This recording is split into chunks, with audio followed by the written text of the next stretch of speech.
rahony lanitra ianao tompo dia hita finoana eto. Raha ho avy eny amin'ny rahony lanitra ianao tompo dia hita olona manalinaly amanetsinetsiny. Fiangonana tsisy fiketronana, fiangonana tsisy petipetina, fiangonana madio, fiangonana masina, ary matahiry ny olona izay tonga eto ho amin'ny fiainana mandrakizay amin'ny anaran'i Jesosy. Mikoriana eto ny grasy ka manangana ny mpanompon'Andriamanitra rehetra. Mitsangana eto ny apôstôly, ny mpamina, ny evanjelista, ny mpiandry, ny mpampianatra ny tenin'Andriamanitra.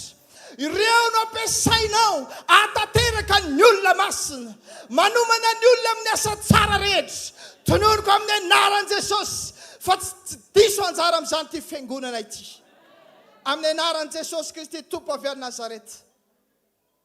Andriamanitra, marina ianao, matoky ianao. Ka ianao efa nanomboka asa tsara tamin'ity fiangonana ity, nandritra n'izay 10 taona izay, dia ianao ny mahatanteraka ny dian'ity fiangonana ity. Mandra-piavinao ny amin'ny rahony lanitra. Andresy ny ady rehetra, andresy ny olana rehetra, andresy ny tafiotra rehetra, andresy ny sakatsakana rehetra, andresy ny devoly, andresy ny fiainatsity. Amin'ny anaran'i Jesosy avy any Nazareta, mikoriana eto fahasoavanao Andriamanitra. Ary mitahiry ny vahoakanao, mitahiry ny fiangonanao.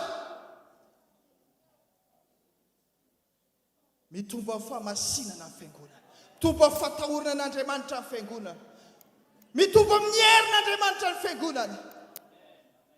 Tompo, ho hitan'izao tontolo izao, ho hitan'ny tanàna mahitsy sy ny manodidina. Rehefa mahita olona manompo avy ato amin'ity fiangonana ity izy, dia hitan'Andriamanitra, dia hitan'i Jesosy, dia hitany fanamasina amin'ny fahatsara-panahy rehetra, amin'ny toe-panaraka an'Andriamanitra, amin'ny fitondran-tena, mendrika ny filazantsara.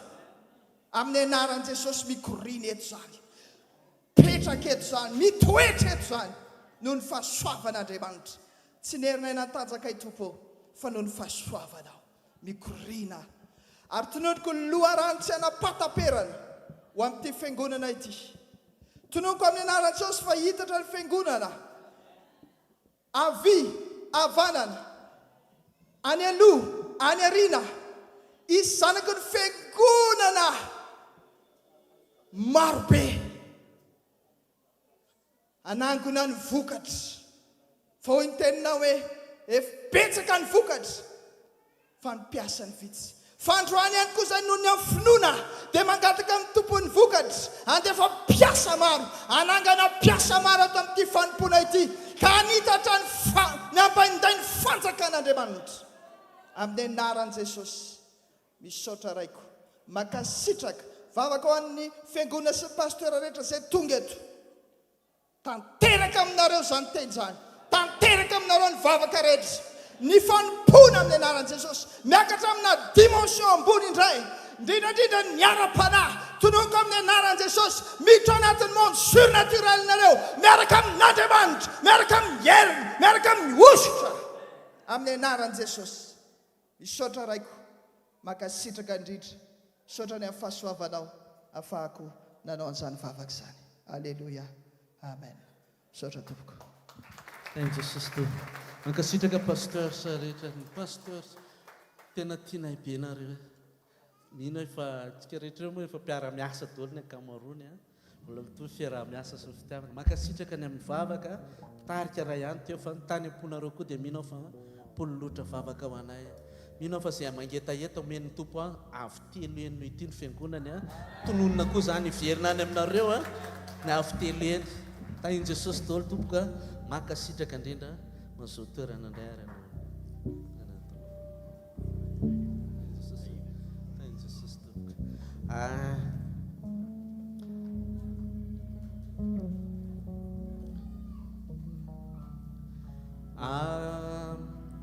Mino fa fantatritsika tsara ihany koa ny asa fampony zany bodikely moa ny afantarany fa pasteur sisy fa pasteur izy mandroso pasteur bodo fa zay moa ny afantarany azy amin'ny mampanakato azy dia mialatsiny amin'ny fitenenana teo pasteur mandroso tompoko ndo ity tanana mafy hitondratsika amin'ny fanatrihan'Andriamanitra body kely a tainy Jesosy to ho an Jesosy ny voninahitra alleloia tsy mpanakanto izahay fa mpiankohaka amen dia raha tonga eto izay androany dia ministera ny antsony Jesosy anay dia nitaonanao eo mifanatriana ampatsiahanao ny fisiny ampatsiahanao ny heriny ary ampatsiahanao indrindrindra ny fiverenany amen ataontsika hivavaka resitraka ao dia raha mety ianao dia manasa anao izay hitsangana ndao hiverina iankohoka hitady ny tavan'Andriamanitra isika amen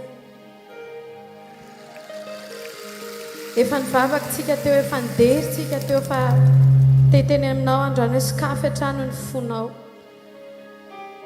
mba tsy ny fankalazana ny fatohantsika fa Jesosy ilay ivony izao asa izao tompo faly izay amin'ny fanatrianao androany faly izay amin'ny fitantananao faly izay amin'ny fitondranao amin'izao fotoana izao Jesosy dia mbola mangetaeta ny fona hitady anao hitsaoka anao ananja anao amasino ny fona tsirairay avy ary ao ka izay rehetrarehetra manakatsakana anay tompo tsy ahitanao amin'ity androany ity dia ho arindrina avokoa mandrosoa Jesosy dia raisy ny toeranao amampanjaka sy tompo anao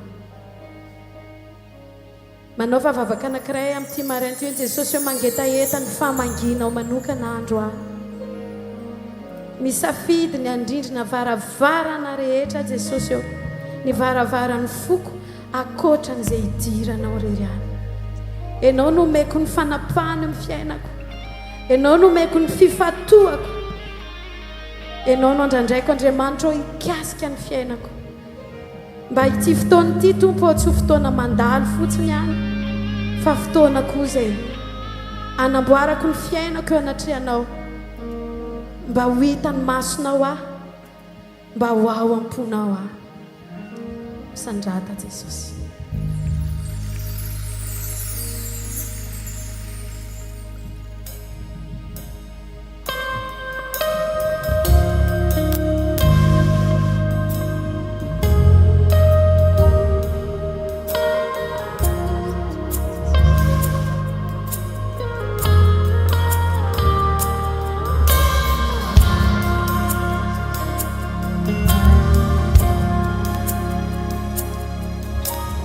Tungindani ura yona kwaminao kawarindi kwafku varavarani fu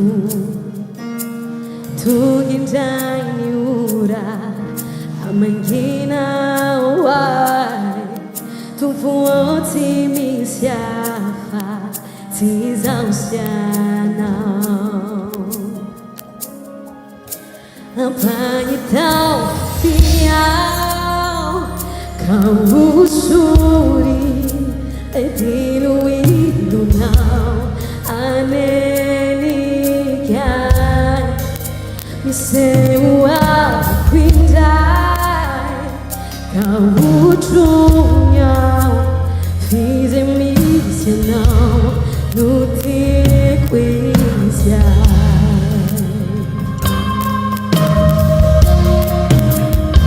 Hallelujah.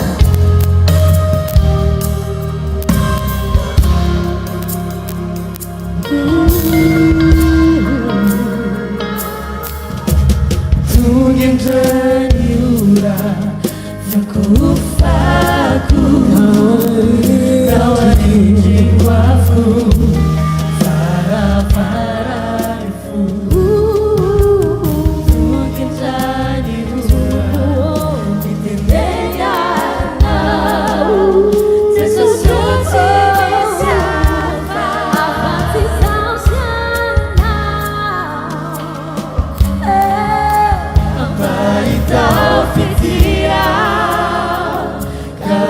Subi Latino ilunau America Oh me sei me cuidar Carujunya Fiz a missa não Curti quizá Aparta o fim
zao fiangonana zao dia porofo ny fahavelomanao Andriamanitra. Manamarina ny teninao ianao fa rehefa miasa tokoa ianao iza no asakana anao, ary rehefa miteny ianao iza no atohitra anao. Androany Jesosy raha misy anarana indraindranay sy omenay voninahitra, dia ilay anaran'ilay Andriamanitra tsy azo ferana izany izy. Manjaka mandrakizay amin'ny fiandriananao Jesosy manjaka mandrakizay amin'ny fiandriananao. Ilay alfa sy omega sandrata Jesosy.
Omega mandakizay manjaka mikerino tumpo Andiamanitry ny fakakana tumputsitunay akwizit Andiamanitry ny tiayatao rehefa miterino tumpo tsisy matohitanao. I know what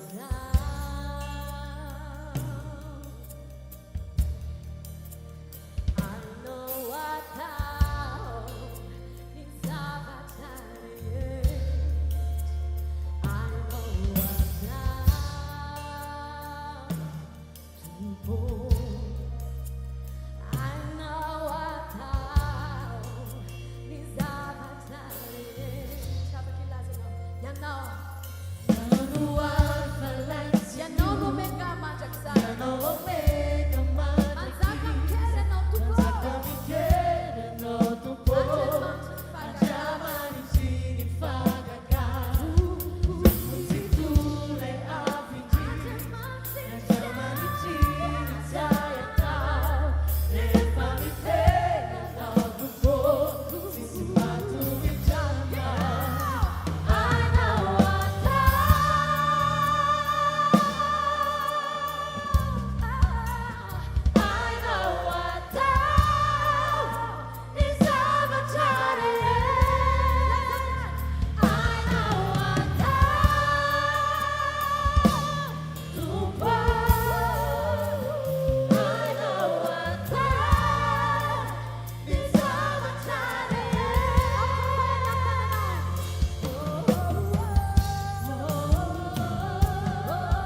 Eny ary tompoko a samy mazonterana ianao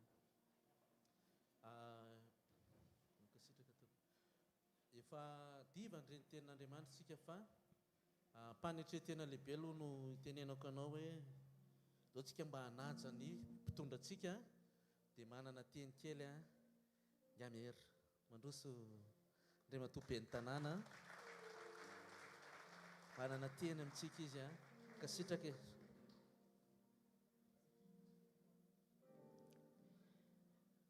ampifaliana ampitiavana ary ho voninahitr'Andriamanitra sy ampanetretena no hiarabanantsika rehetra fiatanan'ny tompo ho anareo tompoko manaraka izany anisan'ny zava-dehibe ny fotoana toy izao satria isika rehetra izao samy zanak'Andriamanitra avokoa ka ao anatin'ny fijoroany izao tranon'Andriamanitra izao tao anatin'izay 10 taona izay dia efa maro ny dingana vita koa hiarabaina manokana ianareo tompon'andraikitra rehetra nikarakara natotosa an'izao fotoana izao arabaina ianareo tompon'andraikitra vato amin'ny fanamafisam-peo ianareo mpiara-mivavaka ianareo pastera isa-tsokajiny satria misy fiombonana fiakatiavana nahatongavantsika eto afatra kely afa-ty aminay dia izao nisy fotoana isika ireo samy mandeha ohatra hoe makany Mahajanga dia ny tenako izao dia efa tany Mahajanga ihany koa rehefa kany Mahajanga tsika dia mitaingina fiara samy hafa amin'ny fiara taingenantsika, mety camion, mety 4x4, mety sprinter, mety taxi brosy. Ny fotoana andehanana koa mety samy hafa, mety alatsinainy, mety talata, mety alarobia, mety alahady. Fa isika ireo tompona andraikitra tao anatin'ny fiangonana dia ohatr'izany koa ny lalana tian'Andriamanitra hitondrana antsika. Ny tanjona any Mahajanga na dia samy hafa aza amin'ny fiara, fa isika ireo pastera fiangonana samy hafa daholo ny endrika fanompony hitondrantsika, fa ny tanjona dia any an-danitra ihany ny tanjona tompoko. Toy izany koa ny andro rehefa mandeha tsika, mety alatsinainy, talata, alahady. Tsy izany akory ny zava-dehibe fa n'Andriamanitra ny andro rehetra, ka na ny fotoana ny ponao na alatsinainy na lahady na sabotsy, dia rehefa mampitombo ny finoan'ny olona, mampitombo ny olona miakatra any an-danitra, dia izay ny zava-dehibe tompoko. Manaraka izany, soratra masina efa nilaza Jesosy Kristy, izaho ny lalana sy fahamarinana ary fiainana. Tsy misy makany amin'ny ray afa-tsy amin'ny nanarako. Ao amin'ny Matio 9:17 manao hoe, ka tsao aloha ny fanjakan'Andriamanitra sy ny fahamarinana dia hanampy anareo izany rehetra izany. Ny tanjona raha ny fiainantsika eto ambonin'ny tany, raha ny olana, raha ny zavatra miseho sy misedra, tsisy dikany eo anatrehan'Andriamanitra izany. Fa ny zava-dehibe dia ilay any an-danitra hoe fikatsahana amin'ny paradisa fiainana mandrakizay. 70 na 80 taona isika no eto raha maharitra, feno olana eto. Fa rehefa izay ny tian'Andriamanitra pitaina, hitondra fanahy maro any an-danitra isika tompona andraikitra rehetrarehetra, dia izay ny tena sitrapon'Andriamanitra. Afatra farany ho antsika tompona andraikitra ny fiangonana. Mandalo sedra maro ny firenena, mandalo sedra maro ny tanànantsika. Ny tena olana raha ny fahitako nangataka fitariana tamin'ny fanahy masina dia izao: misy devoliny fijangajangana, misy devoliny sampy, misy devoliny fitiavam-bola, devoliny kolokolo betsaka eto amin'ny firenena. Raha eny amin'ny fiarahamonina efa feno loatra ny LGBT, fijangajangana izay tsy sitrapon'Andriamanitra ary mampalahelo an'Andriamanitra. Zavatra roa ny tena ampisehoan'Andriamanitra ny fisarahany amintsika, satria izay ny elokareo no efitra mampisaraka an'ireo amiko, dia hoy izay ny fijangajangana eny amin'ny fiarahamonina dia ny sampy, na izy mampalahelo an'Andriamanitra na izy matezitra an'Andriamanitra. Rehefa malahelo Andriamanitra dia miataka amintsika izy, fa rehefa tezitra kosa izy dia mandrava toy ny nataony tao Sodoma sy Gomora, satria tena tezitra Andriamanitra noho ny fahalehibeazan'ny loto loatra tao. Hitako eto amin'ny firenena eny amin'ny fiarahamonina manjaka izany, feno sampy, feno pitaiza, misy fanahy zazavavin-drano, fanahy kalanoro. Apetraka ampelantananareo tompona andraikitra ny fiangonana hiaditsika izany devolony fanahy ny fijangajangana, fanahy sampy izany. Fa raha resitsika izany eto Madagasikara dia mino fa ilay Andriamanitra raintsika io masina io, ary raha masina Andriamanitra dia ny firenentsika firenena masina. Rehefa masina ny olona eto amin'ny firenena misy atsika. Ary toy izany koa ty fiangonana ty, mila masina isika atao anatin'ny fiangonana. Fa rehefa masina ny olona atao anatin'ny fiangonana dia masina koa ny fiangonana. Tamin'ity an'io ty nahatsiaro, satria nomen'Andriamanitra nyity tapakandro maraina ity tsika, tena tapakandro feno fitahiana, tapakandro tena nomen'Andriamanitra fahasoavana ho antsika. Ao anatin'izany mino fa nanatrika feno teto Jesosy Kristy Tompo ilay Andriamanitra ray nanatrika ny fiderana ho anazy.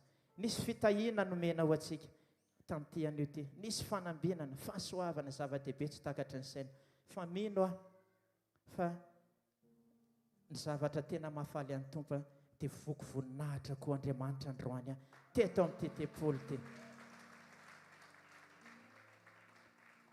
Eto am-pamaranana tena farany dia mahafaly anahy hitondram-bavaka an'ity fiangonana ity sy ny firenena sy ho antsika tompona andraikitra koa aokisika hiary vavaka tompoko.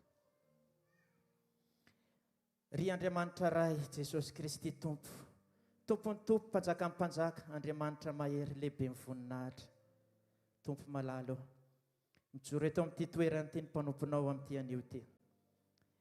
Tompo mangataka ny fanatrehanao fenao mba tena hoanitra kasitrahanao izao fotoana izao, hoanitra kasitrahanao tompo ny teny rehetra izay niseho teto mba ho sitraka ao Jesosy. Tompo malalo, raha na lehibe amin'ny voninahitra ao, na lehibe amin'ny fitiavanao, na lehibe amin'ny zavatra nasehonao taminay Jesosy, dia mahatsary teny izahay fa tena mangahy ahy sy maina. Raha na lehibe amin'ny fahotana, zavatra vitanay tsy mifanaraka amin'ny sitraponao, teo tompo ny fisainanay, teo ny fijerinay, teo ny fihetsikay, teo ny famindranay, teo ny fandehanay, izay mampalahelo anao tsy mifanaraka amin'ny sitraponao. Tompo mamelany elokay, mamindra fo aminay Jesosy eo, fa mpanota tsy mendrika ihany izy. Aza jereny amin'ny adalanay Jesosy, aza jerena amin'ny zavatra fahotana vitanay, fa ny riko tompo jereo amin'ny indrafonao izay tsirairay avy reto Jesosy. Tompo malalo tao anatin'izay 10 taona niazakazana, nitaizana, nitondrana fanan'olona maro makany aminao teto amin'ity teopolo ity. Tonomiko eto amin'ity toerana ity Jesosy ny fitahiana sy ny fanambinanao masina mba tena iroborobo hitondra fanahy maro any paradisy ty teopolo ity.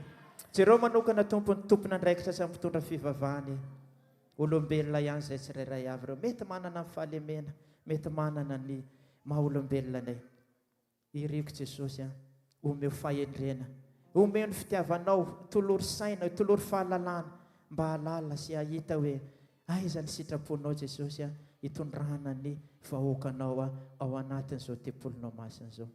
Tompo malala tsy miafina aminao zava-misy eto amin'ity firenenay masina ity. Efa betsaka tompo ny zavatra niseho, efa betsaka ny lainga sy fitaka Jesosy io mangataka izahay. Tsy lany olo-manga, tsy lany olo-marina, tsy lany olona ianao any am-piangonana, any misy an'ireo fiangonana maro samihafa ireny. Koa maniry izay Jesosy, mba tena olonao tokotra no tendrenao hitondra nyity firenena ity, mba ho lavitry ny kolikoly, lavitry ny fitiavatena, lavitry ny halatra, lavitry ny fandringanana sy fanapotehana Jesosy, mba ho firenena hiadana tokoa Madagasikara raha ianao tompo no manampy sy mametraka tompona andraikitra eto amin'ity firenena ity. Jesosy malalo, kely ny fatakaran'ny sainay, kanefa fantatray fa raha ianao tompo no momba sy mitahy manome zavatra iverinao fa mahasoanay, kanefa tsy voataon'ny vavanay Jesosy dia taterao izany. Amin'ny anaranao Jesosy nanaovako izany vavaka izany, arasandratra koa izany vavaka izany Jesosy, mba hoanitra kasitrahana eo amin'ny seza fiandriananao, mba mirapiratra any amin'ny voninahitra ao amin'ny fotoana rehetra isian'ny fiderana ato amin'ity fiangonana ity. Ho anao rery ny voninahitra. Amen.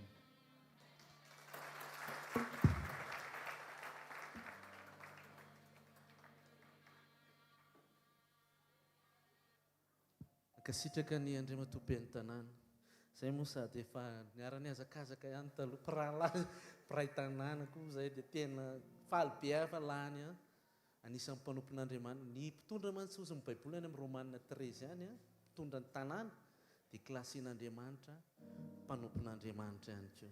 Tena manaja ny amera sy ady zay sy ny vatiny tonga tsoa ny amin'izao fanotroana izao. Tena faly ny fiangonana ohatronareo mitomboa amin'ny fahasoavana, ho ela fanapahana, tsy hanan-java mahory tokoa ane amin'ny zavatra rehetra ianareo amin'ny rahalahy sy ianareo amin'ny vady. Tain'Andriamanitra tompoka, toa mbola hitetana mafy ho an'Andriamanitra. Mbola mitoy ny fotoanantsika alongambany iveranay vorson anao iraray adoration anankiray ngamba dia amin'ny animation izy manao maromaro rehefa avy ao fa efa kaikaiky eo pasteur Rodolphe zay hitondra ny tenin'Andriamanitra. Aoriana ny pasteur Ranay Veranay Varson izay fantatritsika tsara amin'ny asa fampona, fiderana sy fiankofana. Miala tsiny na mety misy disy ilay mpanakanto na talenta moa filaza amin'ny Baiboly azy raha nomena talenta dia engany ny talenta an'izay omen'Andriamanitra izay akasika ny fon'ny olona ho an-dry zareo mpiankohaka rehetra dia mandroso pasteur Veranay Varson dia aorian'izay tonga dia miakatra pasteur Jao. Aorian'izay miakatra mino fifakaiky eo pasteur Rodolphe. Tain'Andriamanitra tompoko.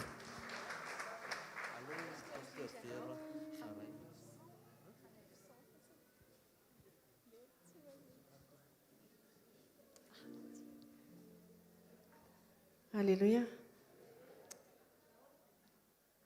Araka ny tenin'ny pasteur Body teo dia mpiankohaka fa tsy mpanakanto akory no ny antsoan'i Jesosy anay hvkl-mission ny anarako afaka antsoinareo fotsiny hoe vero.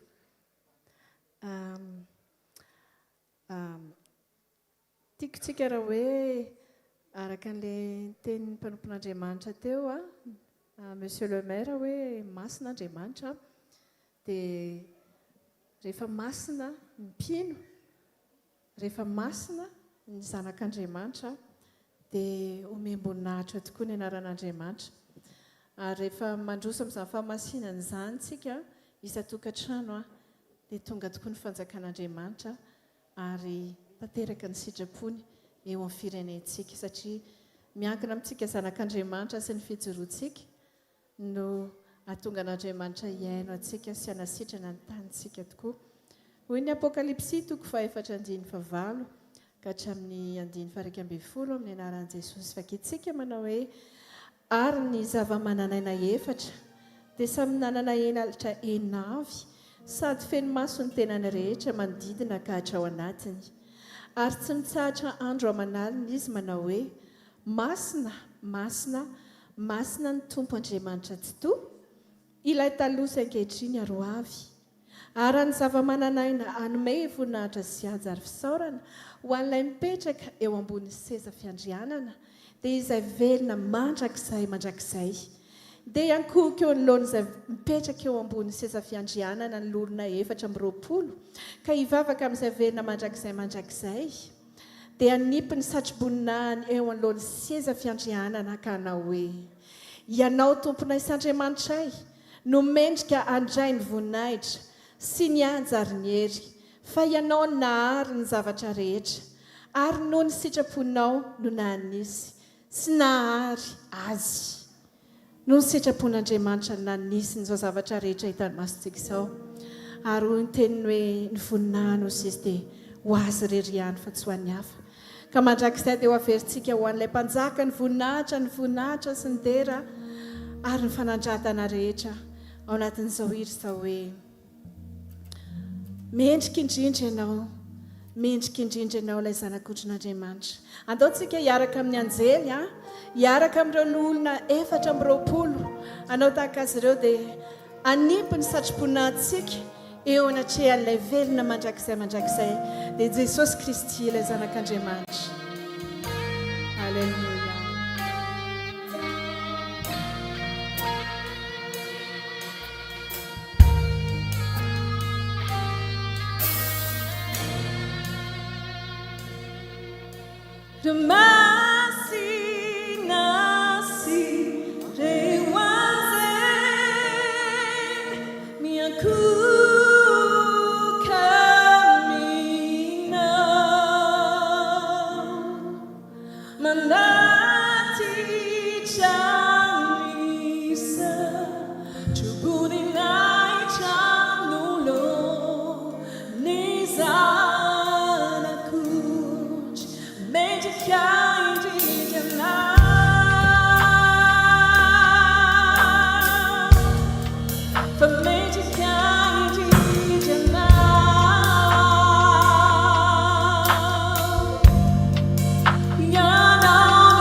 mba hitetana mafy mba voninahitra Andriamanitra rerany.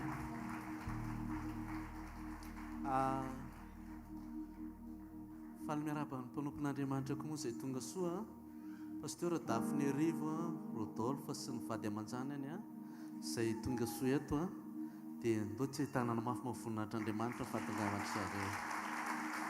Izy moa no ray aman-dreny anisan'ny hoe mpiara-miasa nijoron'ny asa fanompona koa tao anatina mission. Izy tsy hoe fiangonana fa mpitory filazantsara hvkl-mission manambara ny filazantsara ny Jesosy Kristy tompo maneran-tany, efa manomboka maneran-tany le izy ho an'i Jesosy ny voninahitra. Dia mpiara-miasa kaiky koa fiangonana rehetra, tsy ny voninahitra famoronana ihany tompoko fa rehefa fiangonana ka hoe mille évangélisation dia vonina ny hvkl-mission ho an'ny tompo ny voninahitra. Dia tonga eto izy moa nitondra ny afatra ny tompo fa mialohan'ny ekarany dia pasteur Jao angambany aloha niakatra kely na mission. Mbo hitetanana mafy ny tompo mpiara-miasa ao amin'ny asa famompona daholo izany.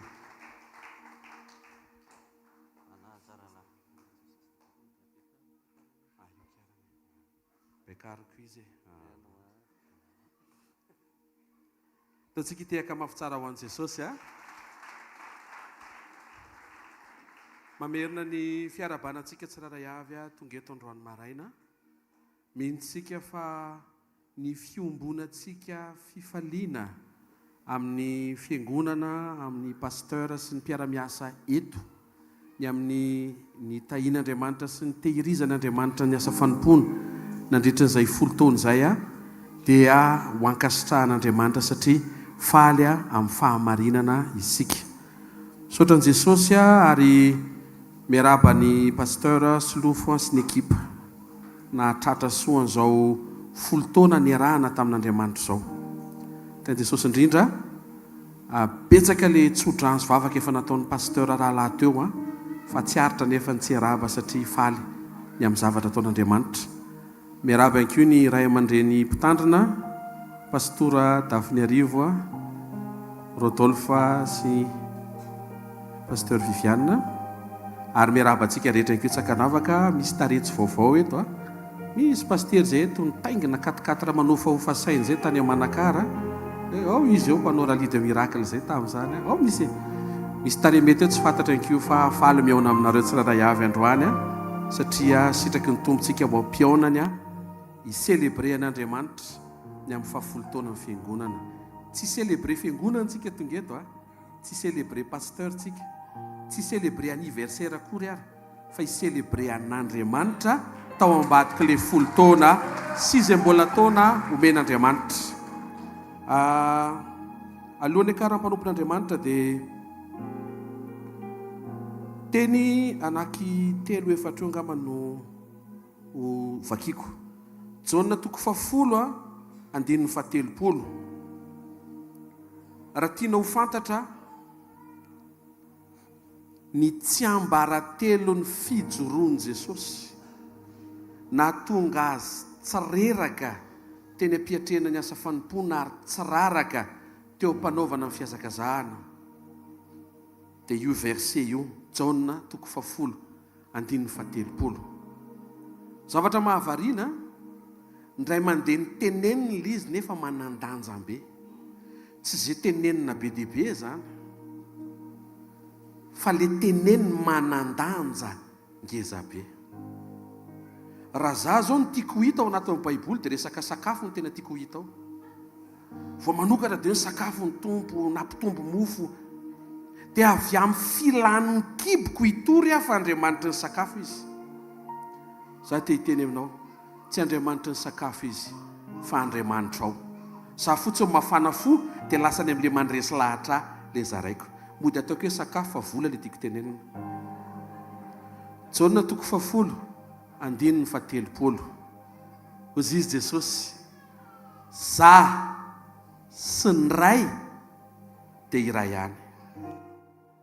Raha vitanao zany hoe nao sy Jesosy dia iray ihany dia ilamina amin'ny fanomponao. Tsy ho adinina ary tsy atao hatramin'ny fitsarana hitranga ianao any am-parany. sady tsy mamita teny ianao tsy hamitak'olona ary tsy hamitaka ny ankohonanao. Jauna 15 eo ambadika kely eo ihany. Ny 15 atombontsika amin'ny 14 aminaran'i Jesosy. Tomoera amiko ary izao aminareo tahaka ny sampany tsy mahay mamoha azy raha tsy miray amin'ny voaloboka izy, dia toy izany koa nareo raha tsy miray amiko. Izaho ny voaloboka, ianareo ny sampany. Izay miray amiko ary izao aminy dia mamoha be izy. Fa raha misaraka amiko kosa ianareo dia tsy mahay manao na inona na inona. Ry mpanompon'Andriamanitra rehetra izay tonga eto, ny zavatra andrasan'Andriamanitra avy aminao amin'ny maha-serviteur anao dia fruit na ihany koa hoe vokatry ny fanahy na ihany koa hoe toetra. Raha toa ianao tonga eto mpanompon'Andriamanitra mpitarika nefa manambany mipino eo mba fifehezanao dia tsy makary ianao, satria ny andrasan'Andriamanitra aminao tsy hay tarika mipetrapetraka fa toetra n'Andriamanitra hita eo ampitarianao izay nomeny eo ambany fifehezanao. Jesosy tsy nikizitina rehefa nitondra ny mpianany, ary Jesosy tsy nanambany rehefa nitondra ny mpianany. Jesosy tsy nasika rehefa nitondra ny mpianany. Jesosy tsy nametraka ny mpianany no mpiasany, fa Jesosy niteny fa nareo tsy ataoko hoe mpanompo intsony fa ho ataoko hoe sakaiza. Dikan'izay tsy manenjika résultat sy performance tsika mpanompon'Andriamanitra fa mba tsara toetra. Marina zany a? Mety ahomby ianao anatin'ilay façon eritreretinao, fa ianao tsy mahalala fa efa manomboka tsy façon an'Andriamanitra intsony ilay izy. Hoe ampiriatina mpino mba hamoaka vokatra tsara. Tsy anjaranao no mampirihatra azy, ny anjaranao mivavaka ho azy. Tsy anjaranao no manambany azy, satria raha mampietry olona ianao dia ho ahetry. Fa ny anjaranao manohana azy sy mivavaka ho azy ary misupporte azy. Ka tandremo ry mpanompon'Andriamanitra isany sy mampitandrina ny tenako aho, fa tsy ny maha-mpanompon'Andriamanitra antsika no andivantsika ny paradisa, fa ny fahaizantsika mandeha amin'izay andrasan'Andriamanitra amintsika. Ozy izy Jesosy raha vao tsy miray amiko nareo ozy izy tsy afaka hanana toetra tsara. Tsy olana amina titra ny tokony hovahantsika, fa olana amina toetra. Tsy olana izay mety ho titra sy fonction sy gift cadeau men'Andriamanitra anao amin'ny mampanompon'Andriamanitra anao. Mety ho apôstôly ianao, miangavy baoka ho apôstôly tsara toetra. Mety ho profeta ianao tonga eto, miangavy aoka ianao ho profeta tsara toetra. Mety ho mpiandry ianao tonga eto, pasteur, miangavy aoka ianao ho pasteur tsara toetra.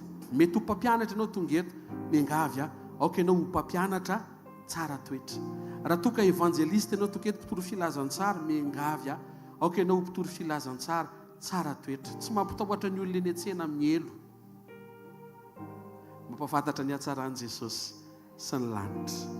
Faharoa, eo amin'ny 17 eo avy amin'ilay communion voalazan'i Jesosy, araka ny teniny hoe za sy ny ray dia ray ihany. Izy izy anaran'i Jesosy, raha miray amiko ianareo ka mitoetra ao anatinareo ny teniko ajanoko eo, avy amin'ny fiombonantsika amin'Andriamanitra no ahatonga antsika tsy ho disy teny eo am-bavantsika. Todika ao amin'ny asa fanompoana indray eto fa tsy personne fa ministère. Ny antom-pisipijoroan'ny ny asa fanomponao dia message. Tsy isana zanam-piangonana fa message. Tsy isana mpino ao an-trano-piangonana fa ny message eny am-bavanao. Ny rallye de miracle. Donc izay tsara mihitsy ilay izy prononciation avy any avaratra izy mihitsy rallye de miracle. Dia misaoty le i. Fin zany apostrophe. Hatramin'ny 2006 nanao fitoriana filazantsara, nandany vola, namono fotoana, nanao sacrifice na zavatra be dia be. Teto mahitsy sika efa niarana anao indroa, anisan'ny valim-bavaka azy tamin'izay voafefy ny stady. Mahery any Andriamanitra. Raha vao nitoerana ny anaovana ny asan'Andriamanitra dia mamangy Andriamanitra. Tadidiko teny Antsoina anaovana asa ohatr'izao, vita ny route nationale. Io zany Jesosy tena afaka hanao zavatra be dia be, fa tia ny indro kely. le teny nitoriana tsy tena tao amin'le nandra san'Andriamanitra. Satria le teny nitoriana fampafantarana ny olona ny fahaiza-manao n'Andriamanitra amina mirakla illimité. Ary satria toriana le teny dia mamaly le teny. Ho antsika izay efa mpanatrika an'ireny croisade ireny nahititsika. Pasteur nahita an'ireny bekina sandratra ireny fa sitrana le olona, ireny sezy roulante ireny atsangana satria mandresy Jesosy. Eny tokoa nandresy Jesosy. Fa inona le message? Le message nitoriana tamin'izany dia hoe mahery Jesosy, mahagaga Jesosy, mpanao miracle Jesosy, mpamaly vavaka Jesosy. Marary ianao androany, sitrana ianao rehefa avy eo. Tsy maka izy io. Teo le message. Aika tsy izay ke ny message tiany Jesosy ho toriana. Satria izy tompon'ny message no tokony ho ivon'ny message. Raha vao tsy miombona ianao dia diso message. Lasa hitory ianao fa nahazo fahagagana, fa tsy voatorinao fa Andriamanitra ny nanome le fahagagana. Lasa torianao fa ianao ny pasteur manelanelana ny mpino sy Andriamanitra. Fa lasa tsy misokatra ny masom-panahy mpino fa natao hiroso direct ao amin'i Jesosy izy, fa nomena ny fanomezana ny pasteur anampy azy ahita Jesosy. Rehefa namangy Jesosy dia novainy ny zavatra rehetra.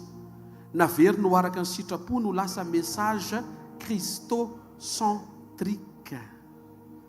Raha miray amiko ianareo ka mitoetra anatinareo ny teniko. Miangavy antsika rehetra izay tonga eto na manao izay manana cellule de prière, na ianao évangéliste niza na manao fampianarana, na manao fandaharana amin'ny ainao manjery, na mitondra asa fivavahana sy asa fitandremana, Jesosy tompoko toriana. Fa rehefa Jesosy no toriana, tsy mila entinam-bavaka izay hainy Jesosy atao, ataony azy eo amin'ny toerana manome voninahitra azy amin'ny maivo azy ny herin'Andriamanitra ho azy. Tena ho azy. Fantatrareo ve ny anadinana ny mpanompon'Andriamanitra toetrany? Fantatrareo ve ny anadinana ny asa fanompoana? Ny afatra. Ary ny farany dia ozy izy Jesosy eo ambany kely eo ihany, ozy izy amin'ny andininy fahavalo. Zany no ankalazana ny raiky mba hamoazanareo be ka ho tonga mpianatro ianareo. Dia raha mbola toiziny eo ambany kely eo ihany, dia ozy izy amin'ny andiny faharoa ambin'ny folo, zao ny didiko dia ny mba hifankatiavanareo tahaka ny tiavako anareo. Amarana alohan'ny akaran'ny mpanompon'Andriamanitra. Ny zavatra andrasan'ny tompo amin'ny corps du Christ. Ny andrasan'Andriamanitra amin'ny serviteur toetra. Ny andrasan'Andriamanitra amin'ny ministère message. Ny andrasan'Andriamanitra amin'ny corps du Christ unité. Fifankatiavana. Rehefa nitsena mpapakatra ny virgin dia virgin firy zareo? 10 dia firy ny tafiditra? Dia ozy izy tenin'Andriamanitra hoe ary izay niomana, asy ny vakitsika Matthieu 25. Eo ambony kely eo ozy izy.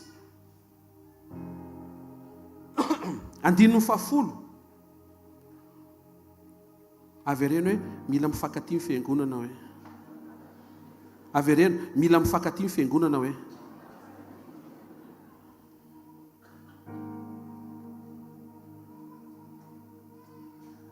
Ozy izy tenin'Andriamanitra aminaran'i Jesosy.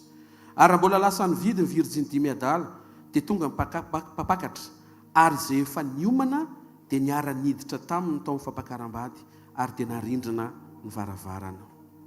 Misy taontsika miteny personnel amin'ny famonjena. Marina izay personnel amin'ny famonjena. Fa ao anatin'ny fiombonana ny andrasana mpapakatra. Tsy ianao rery no miandro mpapakatra, 5 ny miara-tafiditra fa tsy ray. Dikan'izay misy fifanohanana zany ao, na dia personnel raha nandraisanao an Jesosy. Rehefa ho avy ny mpapakatra, jeu d'équipe ny tian'Andriamanitra ho hita. Tsy izay mamono baolina fa izay ao anatin'le ekipa. Mety any amin'ny gradin ianao na mety any amin'ny inona moa? Inarangatena le tsy milalao. Mety any amin'ny banc de remplaçant. Merci beaucoup expert. Mety any amin'ny banc de remplaçant ianao. fa rehefa ao anatin'ilay ekipa ianao rehefa miseho fandresena arabaina mitovy amin'izay nandaka sy namono a zay ny ambony terrain rehetra fitiniko amampanompo anao tandremo ny toetranao amahasafanomponanao tandremo ny afatra teneninao ary amatenany Kristy anao tsy afabely ianao tsy maintsy miombontsika le virjiny dimy nandeha tafiditra tsy virjiny ray sendra niditra dia nanaraka koa ny fandrony ary niantso le fanitelina dia izy dimy niara-niditra misy zavatra zany tsy maintsy iarahana atao ary tafiditra ao anatin'izay ny fanomanana ny fiavian'ny papakatra amaranako azy a dia tianay be daholo nareo ireo ava nareo ve ty be anay iesa amen sa aleloia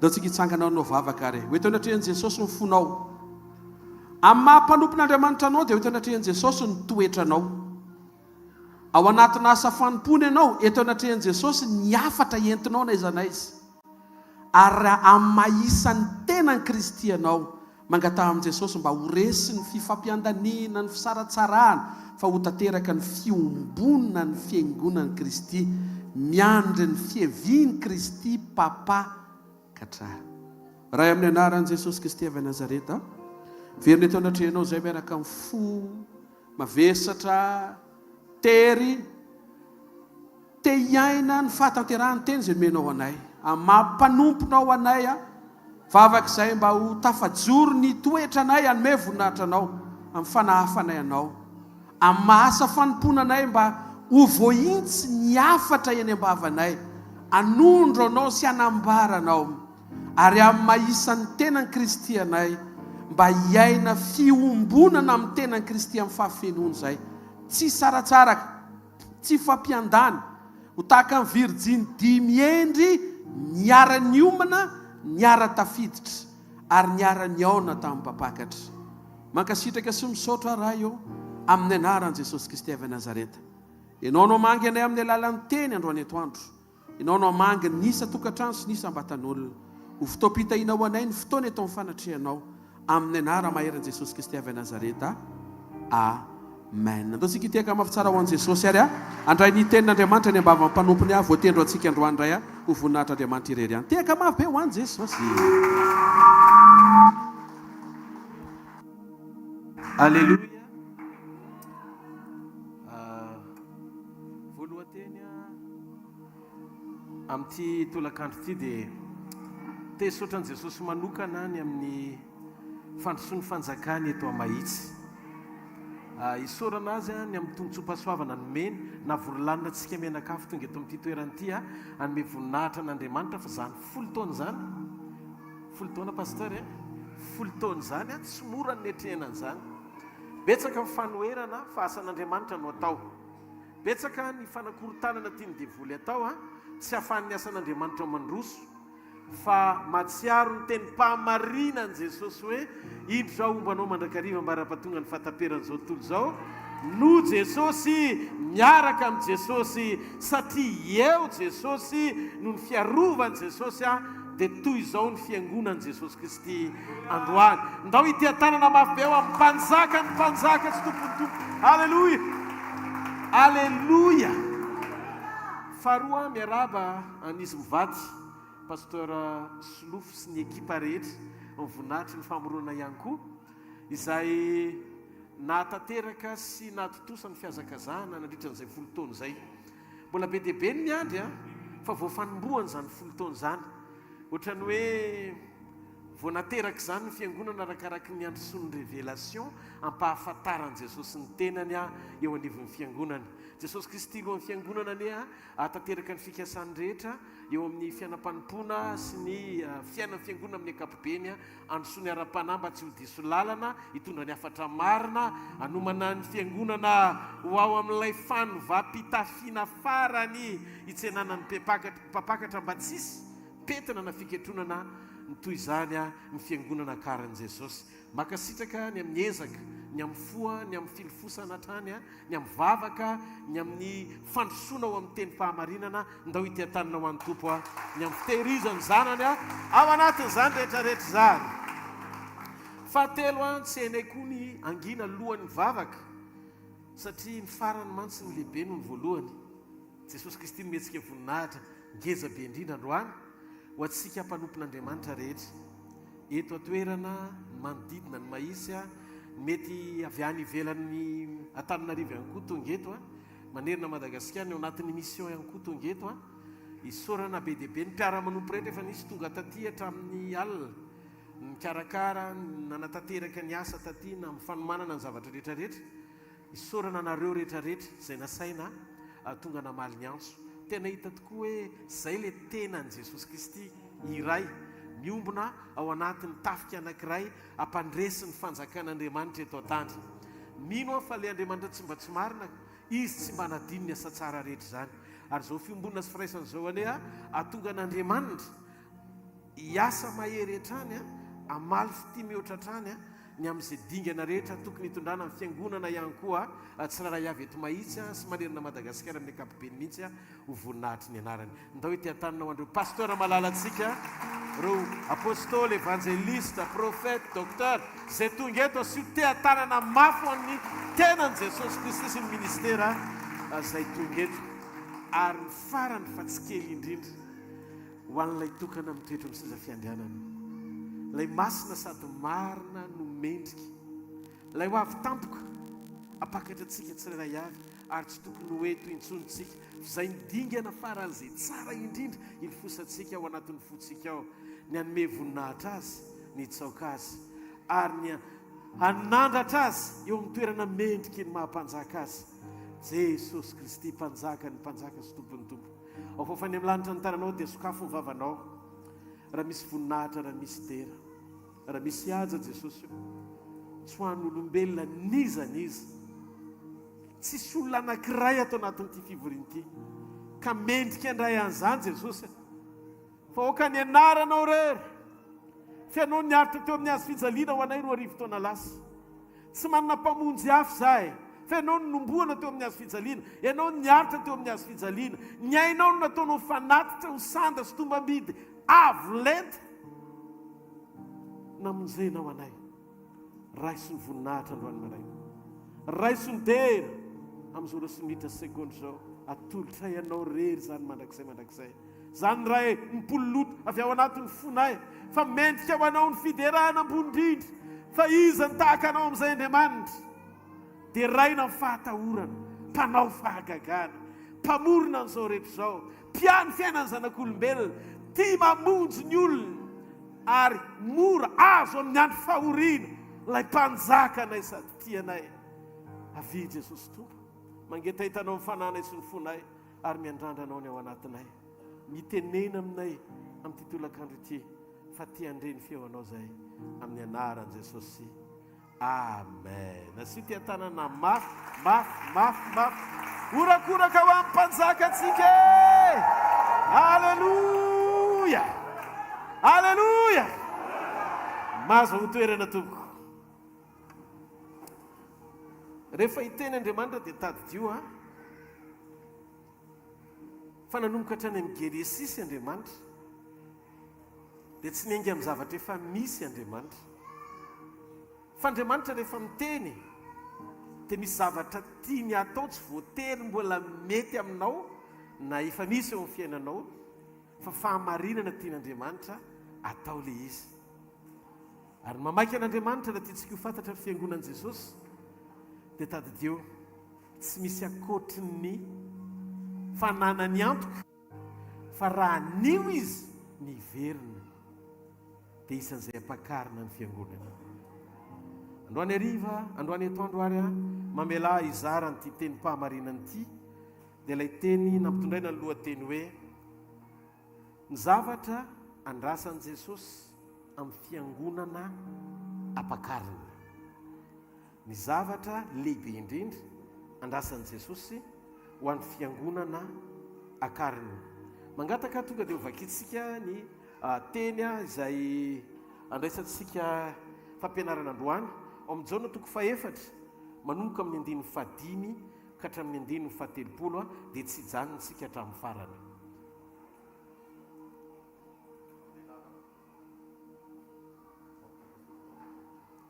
jaona toko faefatra manomboka amin'ny andiny fadimy ka hatramin'ny andiny fatelopolo. Amin'ny anaran'i Jesosy. Dia tonga tao an-tanàna anankiray any Samaria izy, izay atao hoe Sikara. Akaiky ny tany izay nomeny Jakoba ho an'i Josefa zanany. Ary teo ilay fatsakan'i Jakoba, ary satria sasatra Jesosy tamin'ny nalehany, dia nipetraka teo am-patsakana izy, rehefa tokony ho tamin'ny ora fahaenina. Ary nisy vehivavy Samaritana anankiray avy atsaka rano, dia hoy izy tamin'i Jesosy, omeo aho osotroko, fanompianana efa lasa nakany an-tanàna hividy hanina. Fa hoy raha vehivavy Samaritana taminy, nahoana ianao no jiosy ka mangataka amiko osotroana, nefa aho vehivavy Samaritana? Fa ny jiosy tsy manandrara amin'ny Samaritana. Jesosy namalaka nanao taminy hoe, raha fantatrao ny fanomezan'Andriamanitra izay miteny aminao hoe omeo aho osotroko, dia ianao no angataka taminy ka nomeny rano velona. Hoy raha vehivavy taminy, tompoko, tsy manana fanovozana ianao sady lalina ny fatsakana, koa avy aiza no azahoanao zany rano velona zany? Ianao va lehibe noho Jakoba razantsika izay nanome anay ity fatsakana ity, sady izy sy ny zanany mba ny bibiny no nisotro teto. Jesosy namalaka nanao taminy hoe, izay rehetra misotro ity rano ity dia mbola angetaeta indray, fa na iza no misotro ny rano izay omeko azy dia tsy angetaeta mandrakizay, fa ny rano izay omeko azy dia oloha rano miboiboika ao anatiny ho fiainana mandrakizay. Hoy raha vehivavy taminy, tompoko, omeo zany rano zany aho mba tsy angetaeta na aketo atsaka intsony. Hoy Jesosy taminy, andeha ary, atsoy vadinao ka makanesa aty. Raha vehivavy namalaka nanao taminy hoe, tsy manambady aho. Hoy Jesosy taminy, marina ihany izay nilazainao hoe tsy manambady aho, fa efa nanambady indimy ianao, sady tsy vadinao ilay toeranao ankehitriny. Marina izany voalazanao zany. Hoy raha vehivavy taminy, tompoko, hitako fa mpaminany ianao. Ny razantsika nivavaka teto amin'ity tendrombohitra ity, fa ianareo kosa milaza fa any Jerosalema no tokony hivavahana. Hoy Jesosy taminy, raha vehivavy, mino aho, fa avy ny andro ka tsy amin'ity tendrombohitra ity na any Jerosalema azy no hivavahanareo amin'iray. Ianareo mivavaka amin'izay tsy fantatrareo, izay kosa mivavaka amin'izay fantatray satria avy amin'ny jiosy ny famonjena. Fa avy ny andro sady tonga ankehitriny, raha ny tena mpivavaka hivavaka amin'ny ray amin'ny fanasy ny fahamarinana, fa ny ray koa mitady ny mpivavaka aminy ho tahaka izany. Andriamanitra dia fanahy izay mivavaka aminy dia tsy maintsy mivavaka amin'ny fanasy ny fahamarinana. Hoy raha vehivavy taminy, fantatro fa avy ny Mesia, ilay atao hoe Kristy, ka rehefa tonga izy dia ambarany amintsika ny zavatra rehetra. Hoy Jesosy taminy, izao izay miresaka aminao noho izy. Ary tamin'izay dia tonga ny mpianany ka gaga, satria vehivavy ny resahany, nefa tsy nisy nanao hoe inona no tadiavinao, nahoana no miresaka aminy ianao. Dia nanao ny sininy raha vehivavy ary nakany an-tanàna ka nanao tamin'ny olona hoe, andeha izahay zaroa lehilahy zaroana izay nilaza tampoky ny nataoko rehetra, izao anga no Kristy. Dia nivoaka avy tao an-tanàna ny olona ka nakeo amin'i Jesosy. Amen. Amen. Ity tantarity havana dia maneho amintsika endrika fiainana olona anankiray voailika. Olona anankiray voailika teo amin'ny fiarahamonina satria ny sokajiana ho isan'ny olony ratsy. Vehivavy paka vadin'olona. Indimy izy no solo vady, le anankiray ao an-tranony mbola tsy vadiny. Ny lasa natsaka rano amin'ny tatavovonana atoandro satria mitsoka amin'ny vehivavy matsaka maraina satria maraina mifatsakan'ny olona. Matahotra izy sao dia ataon'ireo tompom-bady angaredona sy adiva no faty satria miafina n'izany olona zay nanaovany ratsy zany le vehivavy. Dia ny zavatra nahavariana nefa i olona io indrindra, i olona io indrindra no nantonony Jesosy sy nandrasany teo am-patsakana amin'ny fotoana amin'ny tatao vovonana andosirany ny olona. Tena teto nahatsapako an'izany atao hoe fon'Andriamanitra zany. Andriamanitra ry havana dia manana fo tsy mijery ny olona mifaharatsiny, fa manana etaeta-po tsy mijery ny ataon'ny olona izy, fa misaina zay hanovana ny olona izy. Marina mihitsy ny voalazany tenin'i Jesosy hoe zaho izy tsy tonga hitsara zao tontolo zao, fa tonga hamonjy zao tontolo zao. Dia ny aty-am-piandohana dia tianaitra ny fosiny saina mampananao aho, fa nato inona eloka vitanao mbola tsy ratsy noho ity vehivavy ity ianao. Mety raha farafakely mety tokantrano roa angamba nefa nyravainao raha vehivavy tonga eto ianao ka hoe mety mpijangajanga faran'izay zokiny.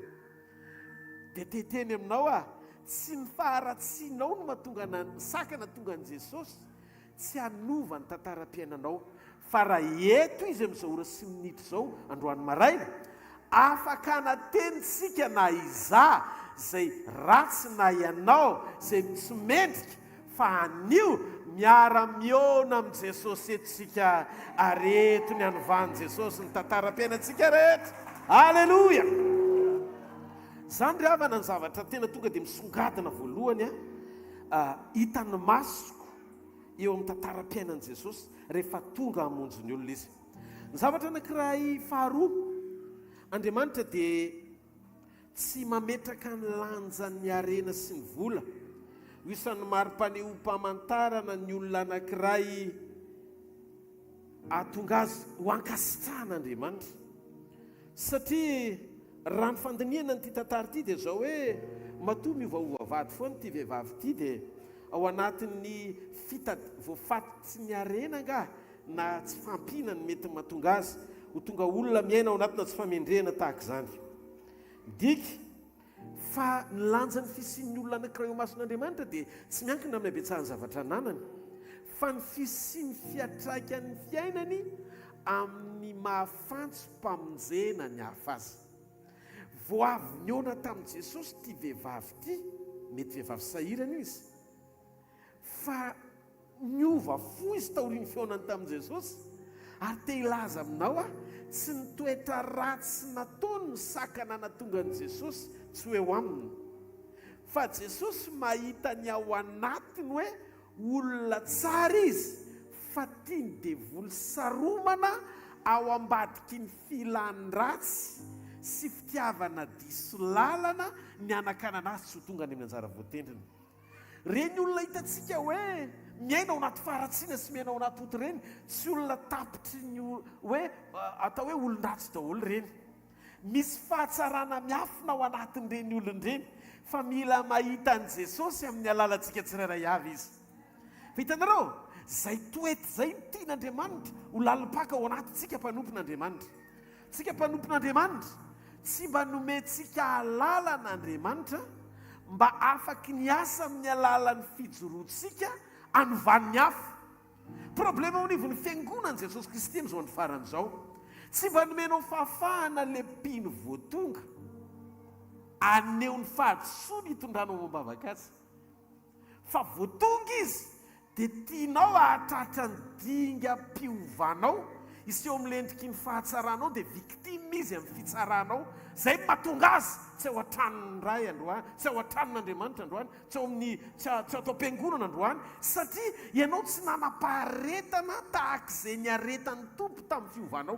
Zany afaka manontany antsika mpanompon'Andriamanitra androany zay tonga eto ka zanak'Andriamanitra, tsy hitovy mihitsy ianao tamin'ny 10 taona lasa sy ianao androany. Misy dingana ny ainanao talohana tamin'ny heritaona lasa teo fotsiny azy, efa tsy ainanao tsony androany satria na nisy anankiray niaritra mandra-pahatonga anao teo amin'le toenam-piovana nananganiny anao, dia tokony anateny ianao le Andriamanitra nanafaka anao koa afaka hamonjy sy hanafaka ny manodidina anao. Fa matetika rehefa tsy mifanaraka amin'ny fomba fijerentsika ny zavatra ataon'ny mpino, dia mijoro ny mpanompon'Andriamanitra ny fiangonana ny tsara azy, na koa tonga dia manitsy azy ao anatin'le zavatra tsy mety ataony fa tsy mba mandoalika sy manoro azy ampitiavana ny lalany fahamarinana. Zany rehetrarehetra zany dia lesona tsika raisina ao ambadiky n'io fampianarana zay omeny Jesosy amin'ny jaona toko fahaefatra eo. Raha ohatra ry havana ka hoe ny bénédiction matérielle na ny fitahiana ara-pitaovana no maridrefy ahatonga ny fankasitra'Andriamanitra amin'ny fiainan'ny olona dia tadidio fa be dia be ny mpanan-karena atao anaty baiboly fa ny akabiazany ireny tsy nahita sitraka tamin'Andriamanitra daholo satria niverezin'ny toetrany sy ny toe-pony daholo. Ianareo nefa nohatra ratsy nataon'i Jesosy dozy izy hoe loza amin'ny mora ho an'ny rameva ozy izy niditra amin'ny vody fanjaitra no dira amin'ny mpanan-karena amin'ny fanjakan'Andriamanitra. Tsy hoe le arena ny ratsy fa ny fifikirany fo amin'ny arena dozy Jesosy hoe andany ary amdio fananao dia omeno malahelo dia aviana araka. Tsy nametraka an' Jesosy izy eo amin'ny toerana ambony mihoatra noho ny arena mandala etan-tany dia zay nahatonga ny fonina vesatra tsy afaka nan'olo tena ndrozy bebe kokoa anaradian'i Jesosy. Hitanareo ny olana amin'ny olombelona sy Andriamanitra dia tsy misy ifandraisany amin'ny zavatra ilain'ny olona sy ilan'ny olona n'Andriamanitra eto ambonin'ny tany. Fa ny olana misy eo amin'Andriamanitra sy ny olona very ny olona tao anaty fankatoavana azy Andriamanitra. Ary tia merina ny olona eo amin'ny lalany fahamarinana hijorono zanany akato azy indray Andriamanitra. Ny alalan'Andriamanitra antsika, ny ahafantaran'Andriamanitra antsika dia tadidio ny fananatsika fo misokatra ho an'Andriamanitra anapa-kevitra tena anao sitrapony hijoro amin'ny fahamarinana, hiaina amin'ny fahamasinana, andeha amin'ny fahatahorana an'Andriamanitra. Tsy maharety aika ao an'Andriamanitra. Halleloja. Raha iveriny Jesosy apakatra ny fiangonana dia tsy hijery izy hoe inona ny ezaka vitanao, firy ny fiangonana natsanganao, firy ny olona mivorianao. Zany hoe tena mitsotra aminareo fa Jesosy nilaza arakaraky ny andro sy ny vanim-potoana no hampangidy hitsofina ny olona tsy azaka teny mpahamarinana intsony. Mari-pandrefesana ny fahakekezan'ny fiverenan'i Jesosy zany ama olona ny andro farany atsika. Ary any aparana ozy izy ho avy ny andro tsy azakan'ny olona ny fampianarana tsy misy kilema. Fangidy hitsofina izy dia hitady mpampianatra ho azy. Dia zao nyfanontaniana petraka Jesosy amin'ny fiangonana. Le olona vorian'i Jesosy tonga eo aminao ve olona hitady mpampianatra mangidy hitsofina te andre izay zavatra amaly ny filany, sa olona noentin'ny fanahy masina andray teny mpahamarinana vai ny tenin'Andriamanitra ho karazan'olona atsangany Jesosy vonona ho isan'ny ampakarina. Za mifantaniana izany mipetraka satria raha ho vaiko fotsiny zao ny topika androany maraina hoe le fomba valo amin'ny roapolo ara-baiboly atonga amin'ny fiainanao lavitry ny fahantrana dia mitsotra aminao tsy mampangidy sofiny zany fa manaitra ny sofiny zany amin'ny antson'ny tanora hoe misoniny zany topika zany. Ary be dia be ny olona mitady an'izany tsy ambaratelo zany hiazakazaka ao anaty fivoriana. Mety saotra zao tsika ny tonga eto fa tra ny ivelany any amin'ny tohatrany mbola mila asiana bafila fa be dia be ny mangetaeta hiala ao anaty fahantrana. Tehiteny aminao anefa ny fahantrana eto ambonin'ny tany sy ny fahoriana fitsosina misy eto ambonin'ny tany dia tsara lavitra noho ny fanahy very anankiray any amin'ny elo. Ny elo ry havana dia toerana anankiray isinjany atao hoe fangiry foriana mandrakizay zany. Ary misy olona mpanan-karena tao anaty baiboly very tany amin'ny toerana atao hoe elo. Ary rehefa tonga tany amin'ny elo le mpanan-karena dia niteny izy hoe i Abrahama raiko mba irao Lazarosy ho any amin'ny rahalahy fa manana rahalahy 5 ako. Fa tsy tiako aty amin'izay misy ary zareo. Ny antony tonga tany izy vao tonga saina hoe tsy nataoko lara-pahamena teny ambonin'ny tany ny fiainam-panahiny ankonako, fa nataoko fotsiny izay ilaminany tsisy Andriamanitra. Fa tonga ny fotoana kay tsy tokony ho zao ny fefarako raha nandray fepetra tamin'ny fotoana mbola nanapofinaina teny amboniny tany mba hafatatao ve fa maro ny any amin'ny elo toe eo amin'ny toerany fanapakevitra ho androany. Raha nomena fahafahana izy iveriny eto an-tany dia tsy anao adaladala izy satria efa fangiry foriana tsy manapahataperina miaina any any. Ry olombelona raha isan'ny velona dia mbola misy atenaina ianao. Afaka miova ny zavatra rehetra. Tsy ezakao ny atonga ny fiovam-po ao anatinao fa ny fanananao etaeta iombona amin'ny Jesosy sy ny fanahany ao anatinao. Rehefa ao anatinao ny fanahy masina dia meno sy taridalana anao izy ary anovanao ohatran'ity vehivavy ity ao anatin'ny ray andro dia tsisy nahafantarana azy tamin'ilay endriny nisy teo aloha intsony. Halleluja. Mifampiresaka tamin'i Jesosy ohatra nasa ianao androany izy fa tahorin'ny resaka niova ilay vehivavy ary nahavariana adininy hatramin'ny sininy. Raha misy ny zavatra tena ilain'ny olona eto amboniny tany tsy jus fa rano.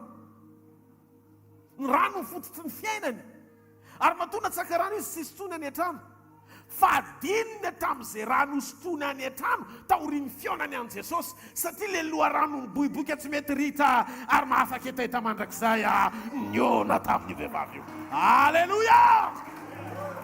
Eno le fahamarinana adininy hatramin'ny sininy. Ny olona tena niona tamin'i Jesosy marina dia misy fanovana sy fiovana tonga ao anatiny. Inona ilay fiovana mitanga ao anatiny? Manadiny zao tontolo zao fa mahita ny fahatsarany Jesosy ho mihoatra sy ambony lavitra noho ny fahatsarana hafa rehetra nampangetaeta azy. Halleluja. Ozy izy le vehivavy adininy sy ny delasy izy. Tamin'ny voalohany izy ny teny an' Jesosy hoe Jiosy, ianao Jiosy za samaritana kina nifandraisantsika. Rehefa nandeha le resaka lasa niteny amin'izay izy hoe ary ianao mpaminany niakatra le considération ary ianao mpaminany dia rehefa nandeha le resaka ny fihafaran'le izy ianao kay Messia, ianao ny Kristy. Ka ny problematsika tsy manam-potoana iombonana amin' Jesosy alalana ny momba azy marina fa manam-potoana andalinana zavatra fa toy ny anganongano tsy ilaina tsy ampiorina ny fiainam-panahintsika. Misy filazantsara amin'izao ny faran'izao, tsy filazantsara mampiombona anao amin'i Jesosy fa anganongano mahafinaritra ahitanao ny asan'i Jesosy fotsiny nefa tsy miantoka ny famonjenanao.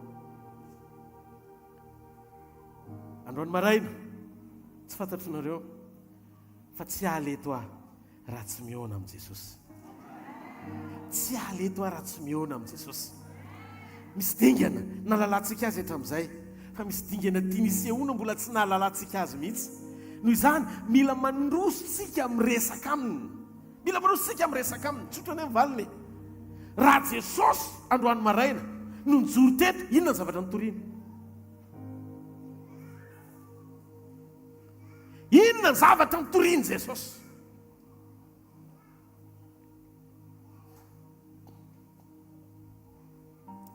Mitondra ny etaetany raha izy atonga ny olombelona hiavana aminy. Tsy mbola nahita ao anaty Baiboly Jesosy Kristy nitory hoe rehefa hiditra eo amin'ny fiainanao dia tsy ho ritra ny volaninao. Tsy zavatra toriany zany, zavatra iainany zany, manaraka ho azy zany, tsy lara-pahamehany zany. Dia mety manontany tenitsika, diso ve zany reny toriteny reny? Tsoroko eto, tena diso ny afatra mampanantena ny olona an'izao tontolo izao, satria izao tontolo izao dia natao hanaraka izay mametraka ho lara-pahamehana ny fanjakan'Andriamanitra.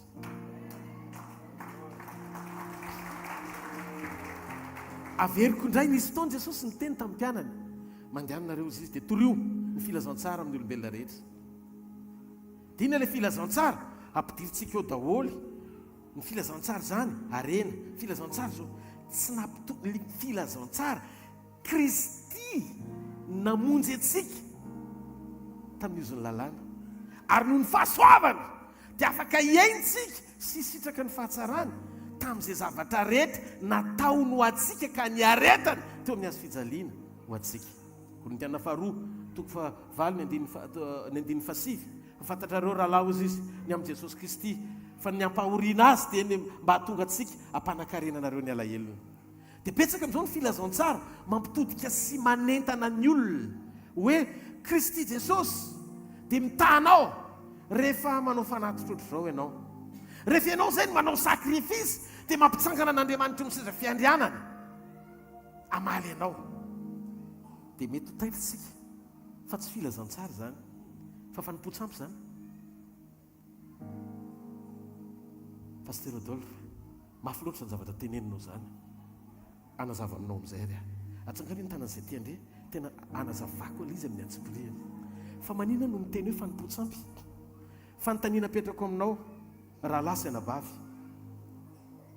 Inona ny zavatra sarobidy ambony ny zavatra efa nataon'Andriamanitra ho anao ka hampierika azy satria sarobidy no ny aina.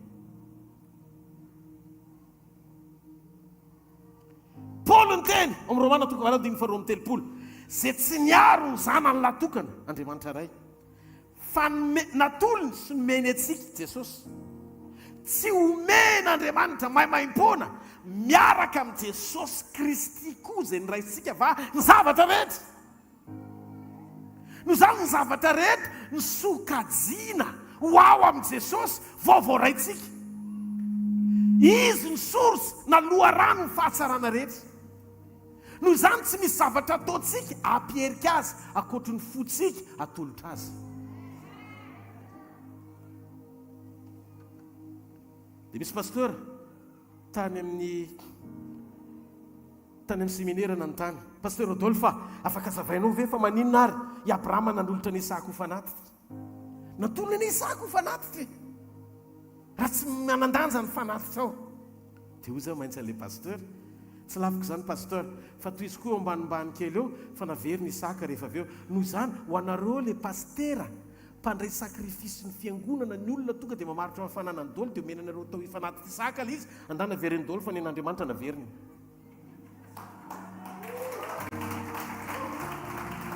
Atsakany an-tanan'izay mandeha fa inona ny antony mahatonga asa amin'ny teny an'izay? Mahatonga asa amin'ny teny an'izay dia tsotra. Tsy Isaka no ilain'Andriamanitra fa ny fony Abrahama. Io fo na vita nan'olitra Isaka io no ilain'Andriamanitra atonga azy ho ajoro ho ray firenena maro. Azonareo amin'izay ny mampahory an'Andriamanitra tsy ny zavatra ataonao fa ny ao anatinao lavitra azy. Orim-pity Andriamanitra ozy mitonikilan'ny Solomon, raha mba hitanareo reny malalako dia ahoana ny lazainareo aminy? Lazao fa marary pity aho. Izy ny tompony zavatra rehetra. Noho izany tsy zavatra ngeza loatra aminy izay zavatra ho ataonao aminy. Azy ny tany rehetra, any Jehovah ny tany izay rehetra eo aminy. Noho izany tsy ny ataontsika hita masony mampiarika azy fa ny ao anatintsika eo am-panatanterahana ny zavatra rehetra. Rehefa feno ny fepetra ny fitiavana dia renao mihitsy ny hoe tsisy anao ny zavatra rehetra. Afaka miteny aminao Andriamanitra, mamango ny fonao Andriamanitra, rehetra zavatra rehetrarehetra atolotra ao fanjakan'Andriamanitra daholy.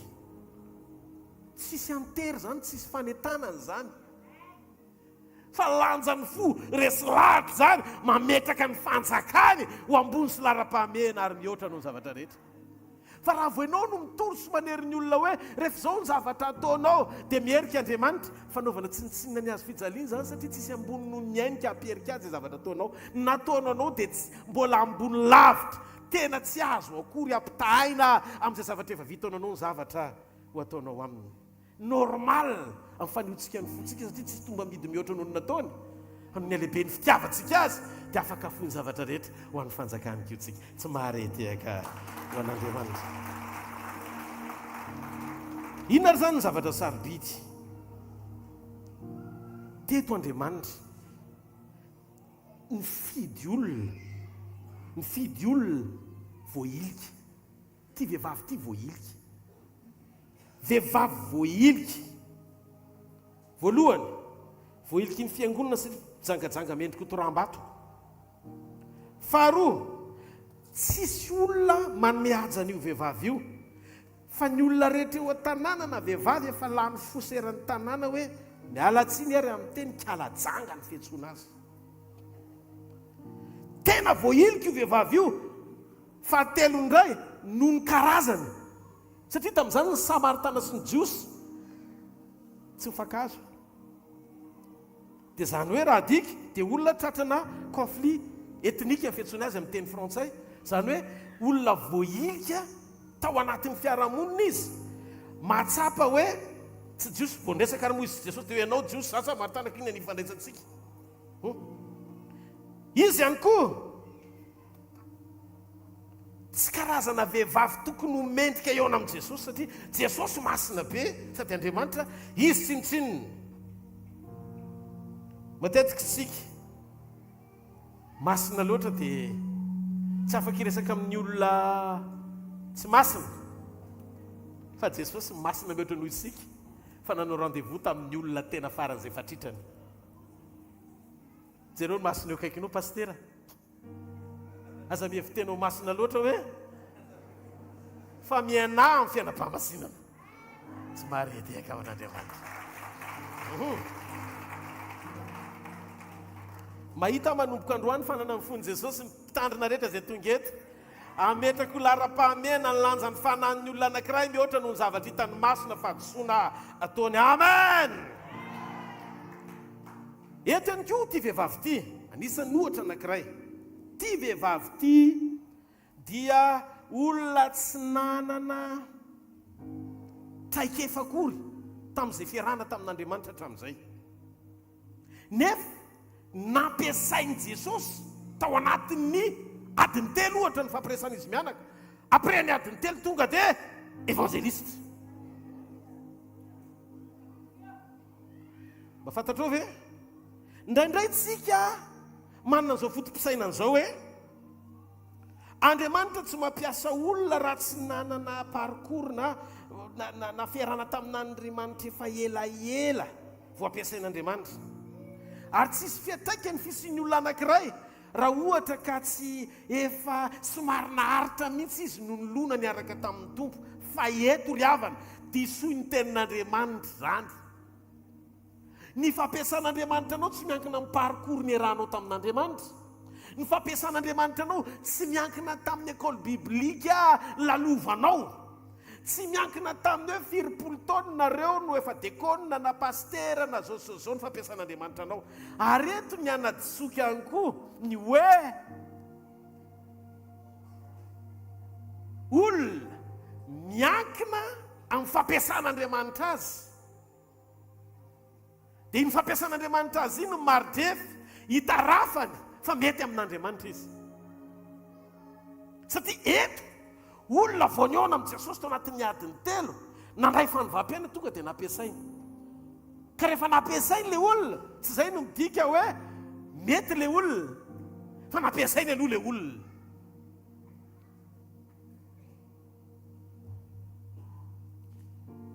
Eto sika dia mila mametaka remarika kely an'ity vehivavy ity na fanamariana kely.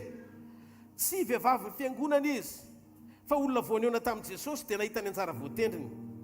Rehefa jerentsika tsara ny fiafaran'ny tantara ao anatin'ny jona toko faefatra io sy ny fiarahan'io vehivavy tamin'i Jesosy sy ny fampiresahany taminy, dia zao lasa nambabo tanàna anankiray ho an'i Jesosy izy. Tanàna ray.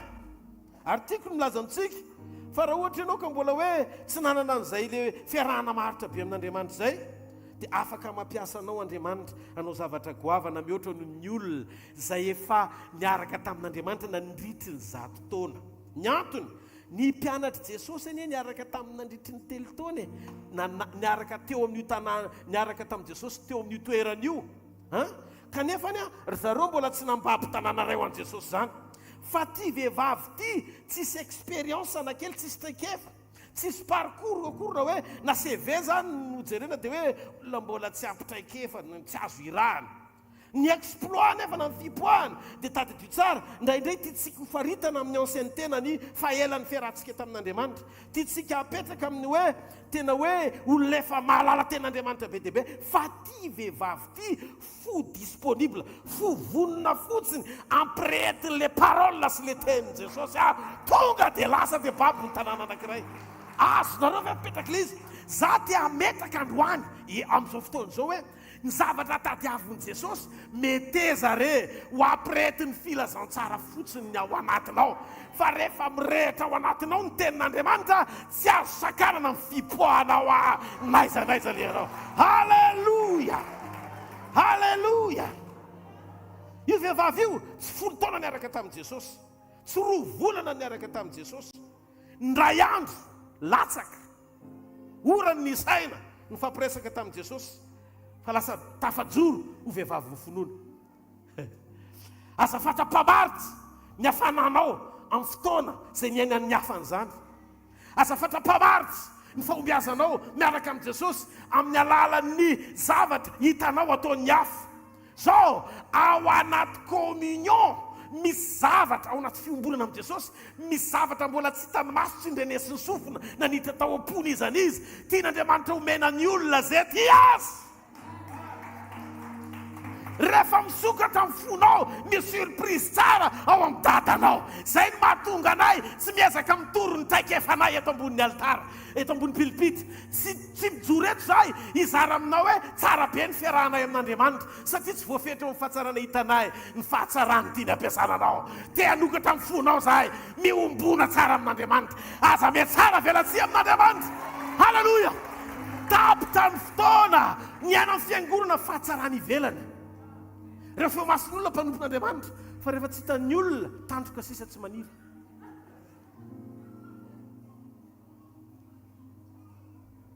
Rehefa ho avy ane Jesosy, fiangonana tsy misy petina na fiketronana, tsisy fiatsaram-belatsiny ho akarina. 40 taona no mampanompon'Andriamanitra antsika, fa raha iambo-po, raha felonana, raha fahakalana mbola ao ihany. Ny ilain'Andriamanitra fiainam-panavonina androso amin'ny sitrapony, manaiky tsy ny teny. Zany hoe tena variana misy fotoana dandray rehefa mandeha séminaire ohatry ireny dia misy mpanompon'Andriamanitra tafotohana amin'ny zavatra zaraiko, dia miteny zareo hoe mafy loatra ilay izy paster, fa maninona raha mba amboamboarina kely dia mba tsy dosa rehefa avy eo, sao tsy fitaom-panamboarana moramora tsoa dia heriny ligne droite ampiakarina an'i Jesosy. Noho izany naizara voatsindrona amin'ny zavatra toriko. Tsy zany ny tompony teny fa Jesosy, dia zay apetrany eo matongo vantana le izy dia misy zavatra tiany amboarina ao anatintsika tsiray avy. Ny antony miandritsika amin'ny fiverena amin'ny mpapakatra ary manomana ny hafintsika mba hiara-iakatra amintsika ihany koa. Noho izany ao anaty communion, alleluja, ao anaty communion misy dingana tokony ho tsarovana. Inona ny tokony ho tsarovana? Ny alehibe ny fitiavany afaka nomenao ny zavatra rehetra. Jereo Josefa any am-bokin'ny Genesis, nanetry teny Josefa tsy niara-nandro tamin'ny vadiny Potifara. Tany an-tranony izy raha niaingy, Jakoba rainy no nandika ny nofo izay hitany, fa tsy tonga tany amin'ny anjara voatendriny izy raha tsy nahiliky ny rahalahany. Rehefa tany anaty lavaka izy, tsy tonga tany amin'ny anjara voatendriny. Tonga tao amin'ny Potifara izy, ohatry ny lasa mpanapaka izany, ohatra misy promotion santosantoka tsy hay izany, fa tsy mbola tonga tany amin'ny anjara voatendriny. Fa rehefa nijoro tamin'ny fahamarinana nanetry teny izy, tsy te ahita sitraka amin'ny olona fa nanome voninahitra an'Andriamanitra, vao ilika tany am-ponjy izy, dia niona tamin'le mpanao mofo ny mpanjaka sy ny mpitondra kapoakany, mariky ny communion, mofo sy divay, mariky ny fiombonana. Dia zao tao ho fahatserovana. Dia rehefa tao amin'izay izy, satria tandindo ny communion le izy, fiombonana amin'Andriamanitra, dia inona ny tsaroana voalohany ao anaty communion? Zay no mahatonga ny communion ho révélation farany indrindra amin'ny andro farany. Mety nandalo tsika ny révélation ny batisy, fanombohana, ny révélation famonjera teo amin'ny azo fijaliana, zakan'ny olona zany. Fa teteny aminao ny révélation en communion zay toriko be dia be ny tsy mahazaka an'le, satria ny dadatsika sy any an-danitra nihintsy nefa tsy zakan'ny olona tamin'izany. Vakio ny jaona toko fahenina hatramin'ny farany. Fa rehefa niteny Jesosy hoe zany mofinaina, izay mihinana ny mofo sy misotron-drako manana fiainana mandrakizay, betsaka tamin'ny mpianana ny teny hoe iza mahazaka an'izany fampianarana izany. Dia maro ny emitra dia izy tamin'ny mpianana 12 nareo konga hiala. Dia izy Petera, hoaiza moa zay fianao no manana ny teny fiainana. Ka le teny fiainana ao amin'ny communion, fanombohana ny batisy, fanohizana ny azo fijaliana fa famaranana communion. Somary etiaka oanareo.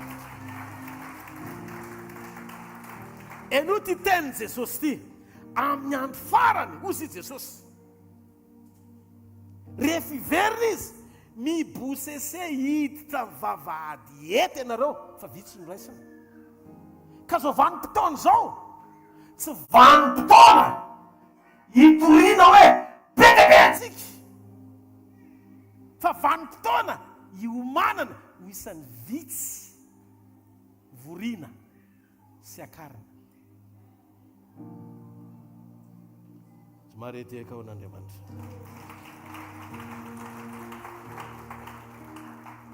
Ny fonao mirehitra ho amin'ny fanjakan'Andriamanitra, fo mirehitra ho amin'ny fanjakan'Andriamanitra mitady avy.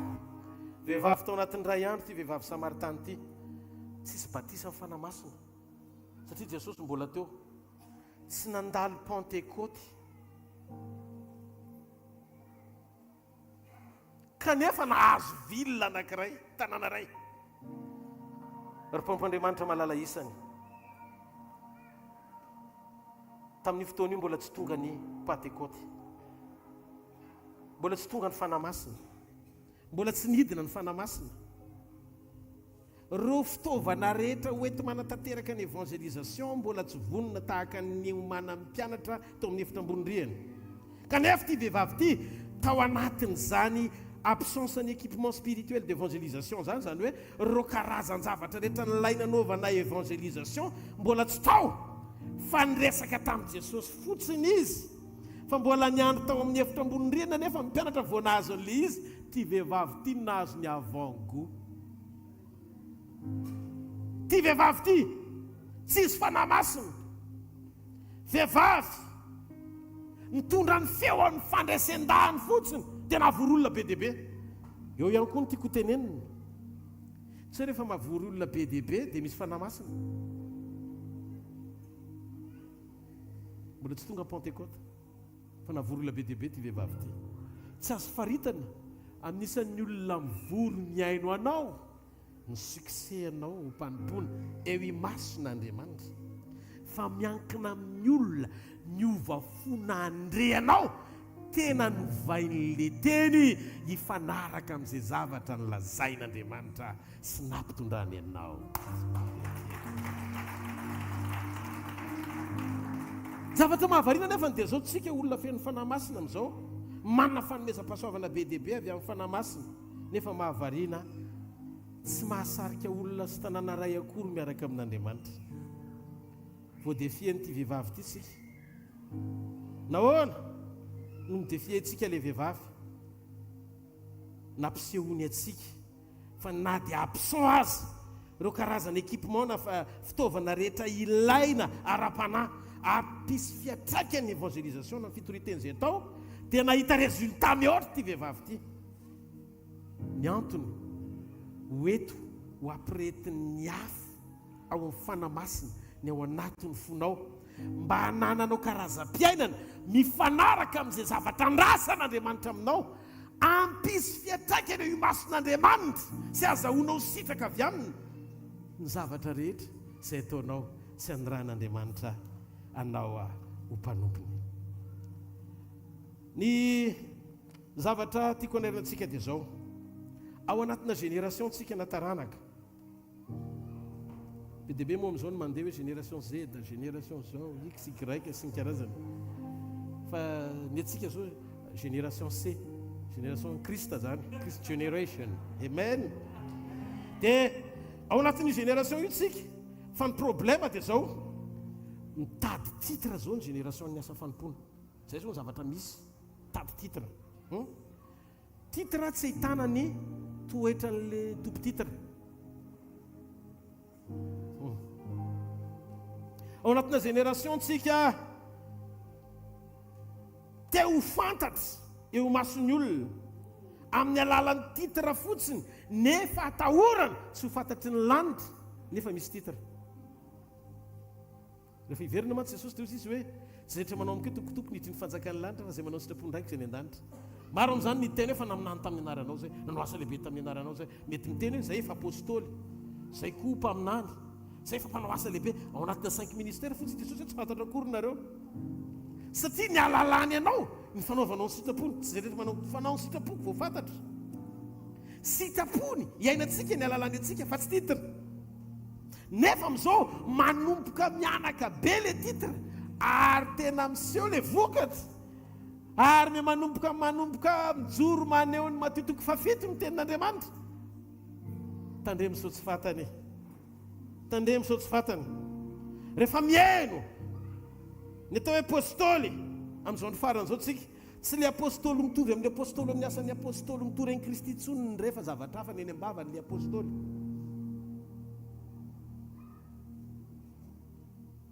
tsy renao zany le tena hoe zany le tena vrai apôtre an Jesosy tsy le zavatra tena asain'Andriamanitra ao amin'ny teny toriana ny toriana fa mitory zay zavatra asain'Andriamanitra atao inona zavatra asain'Andriamanitra atao sitrano marary diovony boka atsangano ny maty nazo maimaimpony nareo dia mizara maimaimpony zavatra nasainy atao zany fa tsy zavatra tsy nasainy toriana zavatra asainy toriana rozy hoe zao toriana dia zay toriana fa misy zavatra asainy atao aza mitory ny zavatra asainy atao fa zay zavatra asainy toriana fa raha vao misoro ny zavatra asainy tory fanasitranana sy fanasitranana zavatra tsy toriana amin'ny fanasitranana fa famantarana manaraka amin'ny fanasitranana fa raha vao manomboka mitory fanasitranana tsika tsy Kristy ny toritsika fa diso ny zavatra toritsika atao avy amanina ndao tsika hijery olona anankiray Jauna ny anarany grand prophète Jauna lehibe noho Elizy satria namerina ny lalany maro amin'ny fahamarinana izy fa zavatra nagaga dia zao zavatra nitoriany Jauna tsy teny pahasoavana tsy message fena motivation message ohatrany hoe manetana ny olona fa ohatrany message na condamnation zany ny zavatra nitoriany tany anefitra izy no nitory nefa ny olona rehetra tonga nanaraka azy ary mibebaka ny olona natao batisy fa zao ny zavatra tiako anairana anao androany na izany azy ny toerana ny ainany Jauna sy mahalehilahy lehibe nio zay natera-be vavy azy mbola tsisy atao anatin'ny soratra masina natsony izy hoe profety Jauna na mpaminany Jauna ry génération C zay mihaino arehetra androany alleluia andao anetry tena tsy aliko ao ambadiky ny titra fa manaiky hoetiny fanahy aseho ao anaty asa tsy marety eka ao an'Andriamanitra farany ty vehivavy Samaritany ty taorininy ao nany tamin'i Jesosy Kristy dia nazaka vilona anankiray nefa tsy nampiasa communication matanjaka tsisy communication hoe tena hoe fiable ohatrany hoe tena mety ohatrany antsika izao zany tamin'izany ny feoany fotsiny netiny kanefa izy tamin'izany tsy nanana le communication moderne ohatra antsika izao fa nahavita nazaka tanàna anankiray fa isika nefany manana internet manana radio manana télévision WhatsApp FB Twitter inona koa Instagram inona daholo amin'izao le zavatra misy reny messenger sisy fa ny zavatra mahavariana tsy nanana zany ty raha matotiny efa tanàna regny tonga dia zakanakeo amin'i Jesosy mila verina ny fiangonana tsy antehitra amin'ny famplazana ao anatina kao matanjaka fa itoky ao anaty fiorenana amin'ny fijoroana matanjaka ao an'Andriamanitra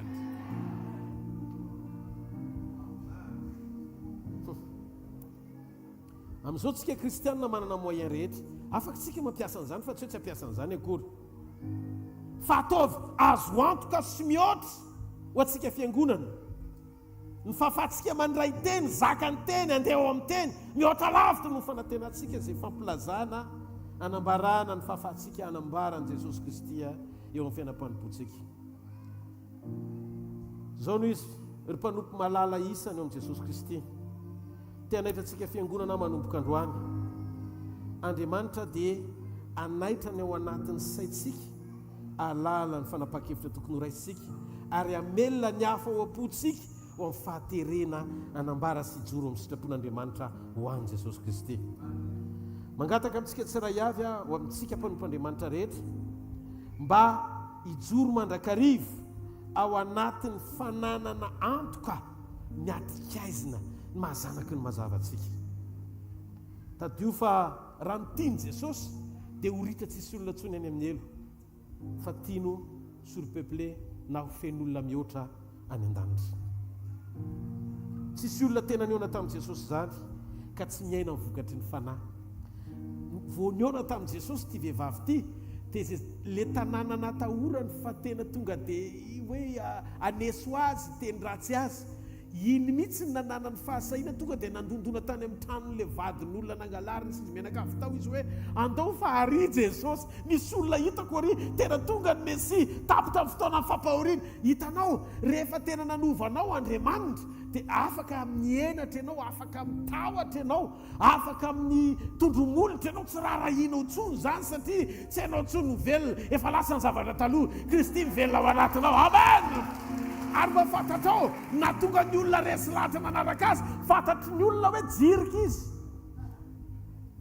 Fa raha jirika ohatry toy ny ova fo andao andeha hoany andao jerena tokoa, fa naninona ny olona mitsoka antsika ny lasa navita nandotom-baravarana antsika.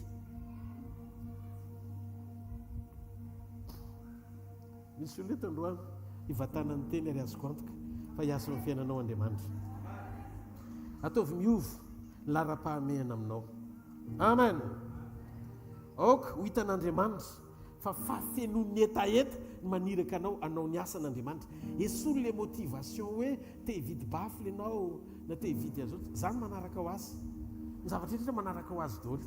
Na hoe tena tsara zavatra metimety kokoa ianao mba non fiainam-panahinao mihitsy aloha, fa rehefa resy lahatra ianao manaraka ho azy, ny olona indray ny tena inona ny tokony ataontsika satria mahita izy nihetsiky ny Saint-Esprit amin'ny alalan'ny fijoroanao. Amen.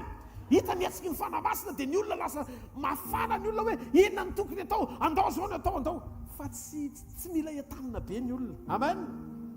Satria ny ilainy izao tontolo izao fiovam-panahy fa tsy trano vato atrangana aloha. Tsy mahareteka ao an'Andriamanitra. Ovay lara-pahamehana ao anatin'ny fonao.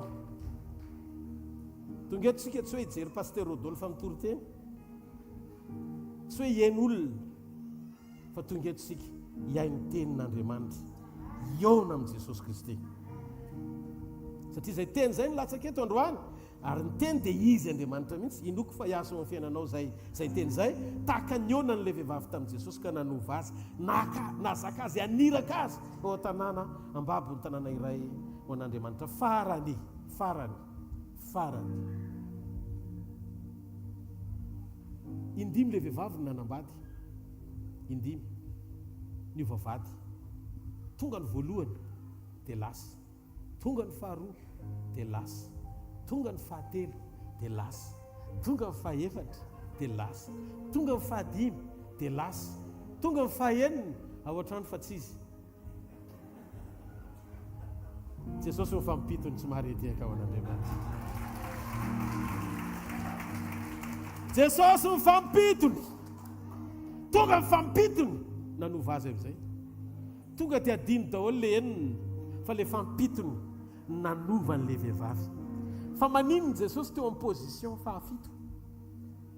Satria ny isa fito, isa masina, isa fahafenona, isa fitsaharana, isa fanovana.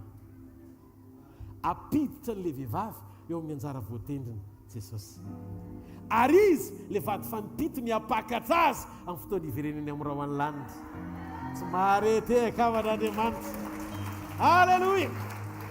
Alléluia. Fa maninona nga Jesosy tsy tany amin'ny 5e position ohatra na 6. Le 6e zany hoe mba tany amin'ny fandiminy dia iny Jesosy. Le tany amin'ny fahaenina indray, na hoe iny amin'ny fahaenina iny Jesosy, fa tany amin'ny farany indrindra izy. Misy kiondalana lehanao, mety miovaova le lalana, mety tsy mahafapo le zavatra hitany masonao, fa tiako sokafana amin'ny fonao. Ilay tonga farany eo amin'ny fiainanao, izay toriko aminao androany maraina, izy ny fahafenona hitondra fitsarana ho anao amin'ny lafim-piainanao rehetra. Izy le fampitony farany hitondra fitsarana ho anao. Ary zany fitsarana zany dia nananao antoka fiainana sarobidy, sara lavitra miaraka aminy. Za matetika dia tena nyteny hoe raha ohatra ka tany an-trano a Josefo, ny indray no nandika ny nofony fa rehefa tao anaty communion izy satria tao le endriky tandindony Jesosy Kristy mitondra ny mofo ny mpanao mofo mpanjaka sy ny mpitondra kapokany dia zao ny zavatra nisy tao amponjy izy lasa mpandika nofo zany hoe zay nitadiavany ny rainy fa misy zavatra tsy hainy lasa azony tao anaty communion tsy nitoerana kory ny mahafinaritra any amponjy nisy azy fa tao mitoerana tsy mahafinaritra nisy le communion tadidio fa ny fiombonanao amin'Andriamanitra tsy hoe rehefa mety ny fiainanao vao ilainao zany fa ao anatin'le prison mbola misy ianao io andanaka hatrao amin'ny kisony lohalika izay iombonanao amin'Andriamanitra. Halleluja! Fa zao ny zavatra hitranga ataon'Andriamanitra miena ahenan'Andriamanitra lavitra ny fahafahanao ao anaty ady hitady famonjena any amin'ny olombelona nizanizy. Ny communion dia mampianatra anao fa ny fahasoavan'Andriamanitra dia centré ao amin'ny Jesosy fa tsisy olona afaka hizarazany aminao.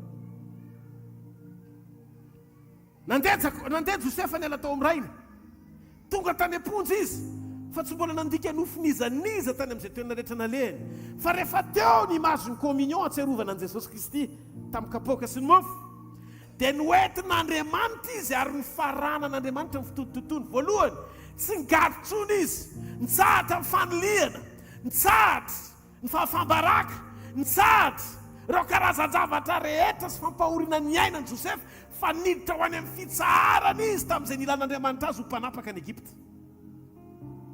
Ary tahorinan'izay izay zavatra nilany ray no nomeny communion azy le fahasoavana mandika nofo tany amin'ny Jakoba lasa tao amin'ny Josefa rehefa ny communion tamin'Andriamanitra izy. Mba fantatro amin'izay tsisy ninona ilainao any amin'nizaniza. Kristy fototry ny fahatsarana rehetra izy ny fototry ny fahasoavana rehetra feny azy fijaliana. Enoy Rodolphe za esikoatra ny tenako za tsy nanomeny kritera na feno ny fepetra ny fahamasinan'Andriamanitra. Zay no mahatonga nanajoro itory-teny aza dia mbola isan'ny olo no vonjena ataovy amen. Nafapoan'Andriamanitra zay no maha Kristy an Jesosy. Nafapoan'Andriamanitra tamin'i Jesosy natsangana tamaty izy rehefa naka ny endriky nofo tonga olombelonota. Rehefa hita n'Andriamanitra fa nafeno ny fepetra-pahamasinana izy dia tamin'ny fanahy ny fahamasinana nananganana azy tamaty fa tsy hoe zanak'Andriamanitra akory izy. Noho izany rehefa feno ny fepetra ny fahamasinana tao amin'ny Jesosy dia tadidio ao amin'ny Jesosy rery izy rery ny olombelona fototry ny fahasoavana. Ao aminy isika no maka fahasoavana manampy fahasoavana. Ary ny fanan'Andriamanitra mandray ny fahasoavana avy ao amin'ny Jesosy dia mitondra an'izany ho ao anatin'ny olombovonjy. Ny olombovonjy rehetra dia ao amina level anankiray daholo fa tsisy olombovonjy ambony kokoa noho ny olombovonjy sasany. Fa rehefa ao anatin'ny olombovonjy ny fanan'Andriamanitra noho ny fisian'i Kristy ao aminy maro toerana ny mahamesian'i Jesosy Kristy. Tsisy nizaniza tokony haka ny toerany fa izy ny eo amin'ny toeran'io. Izy no satisfen'Andriamanitra ary izy noho ny anarany nojoroana eto anivonareo mihavana amin'ny avereno amin'ny Kristy izay voninahitra tokony ho azy. Avereno azy.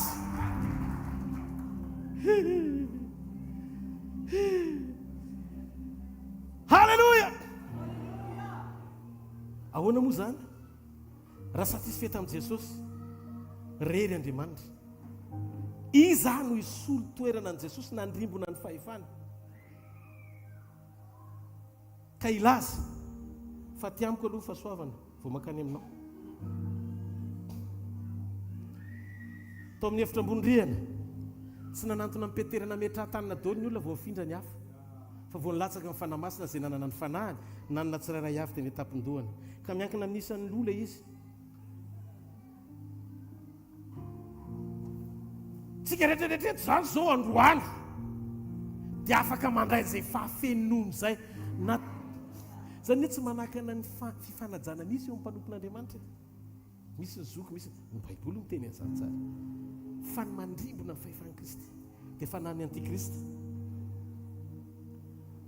satria ny fahafenon'ny fahamasinanao amin'i Jesosy Kristy tsy azo sandaina fa feno.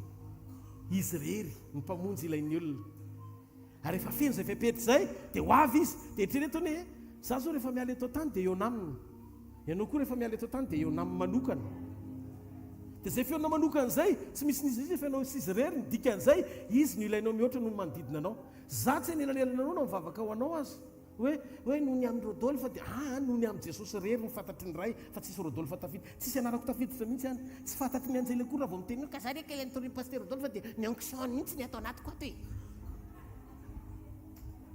Tsy fantatry ny anjely zany fa ny fantatry ny anjely amin'ny Jesosy Kristy rery ny tompony ositra ny fanahiny ao anatin'ny olona.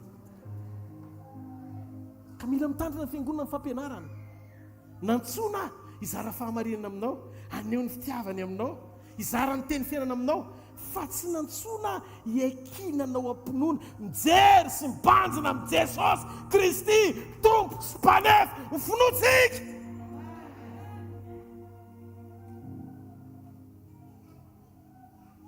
Fiangonanao ho avy ny fotoana tsy ho ela dia heveriny Jesosy. Ampy izay ireo karazam-pampianarana be dia be, fandresen-dahatra tsara lahatra manaitra tao fahamarinana amin'ny anganongano fa tsy misy fototra teny iorenana ifandraisantsika amin'ny fankasitrahan'Andriamanitra. Aza fangaro ny fanjakan'i Israely sy ny asa famonjen'i Jesosy. Matetika apetraka tsika eo fanjakan'i Israely tandidy ho zavatra ho avy ny zavatra rehetra, ny fahafenoana teo amin'ny Kristy. Ozy izy teo Eli profeta, ofisina profeta, teo koa Moïse maneho ny mampisorona. Dia ozy izy Jesosy tsy Moïse no henoina, tsy Eli no henoina, fa izy tia ny zanako malalako izay sitrako, izy no henoy, satria feno tao amin'ny Jesosy ny fipetrany fahatsarana rehetra. Afaka tsika mifampivavaka, afaka tsika mampiombona ny finoantsika hangataka izay zavatra rehetra ilaitsika avy amin'Andriamanitra, ary mena lalantsika hifankaty hiompo-po. Corps anankiray tsika tsisy manana fahatsapana amin'ny fahalebiazana izay nanany mihoatra noho ny sasany. Au contraire raha ny tenin'i Jesosy izay teo lehibe aminareo toko mpanompon'izy rehetra. Izany no fampianaran'i Jesosy. Ary eo ka ny rahalahy izy ametraka ambony kokoa ny rahalahy no mihoatra noho ny tenany, fanajana ao amin'i Jesosy Kristy zany.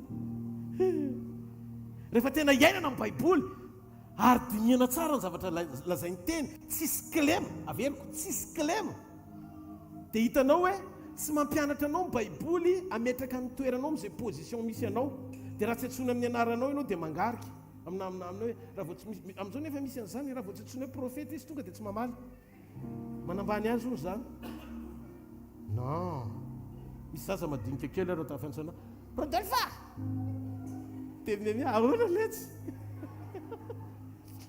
tsisy problème zany, satria miato tsy hoe manao tsinitsinina ny ositra eo tapindohanao ianao raha manao an'izany, fa endrika anehoana koa zany hoe olona fanetreteny ianao, olona fitiavana ianao, ary olona azo antonony ianao fa tsy olona ny avinavina.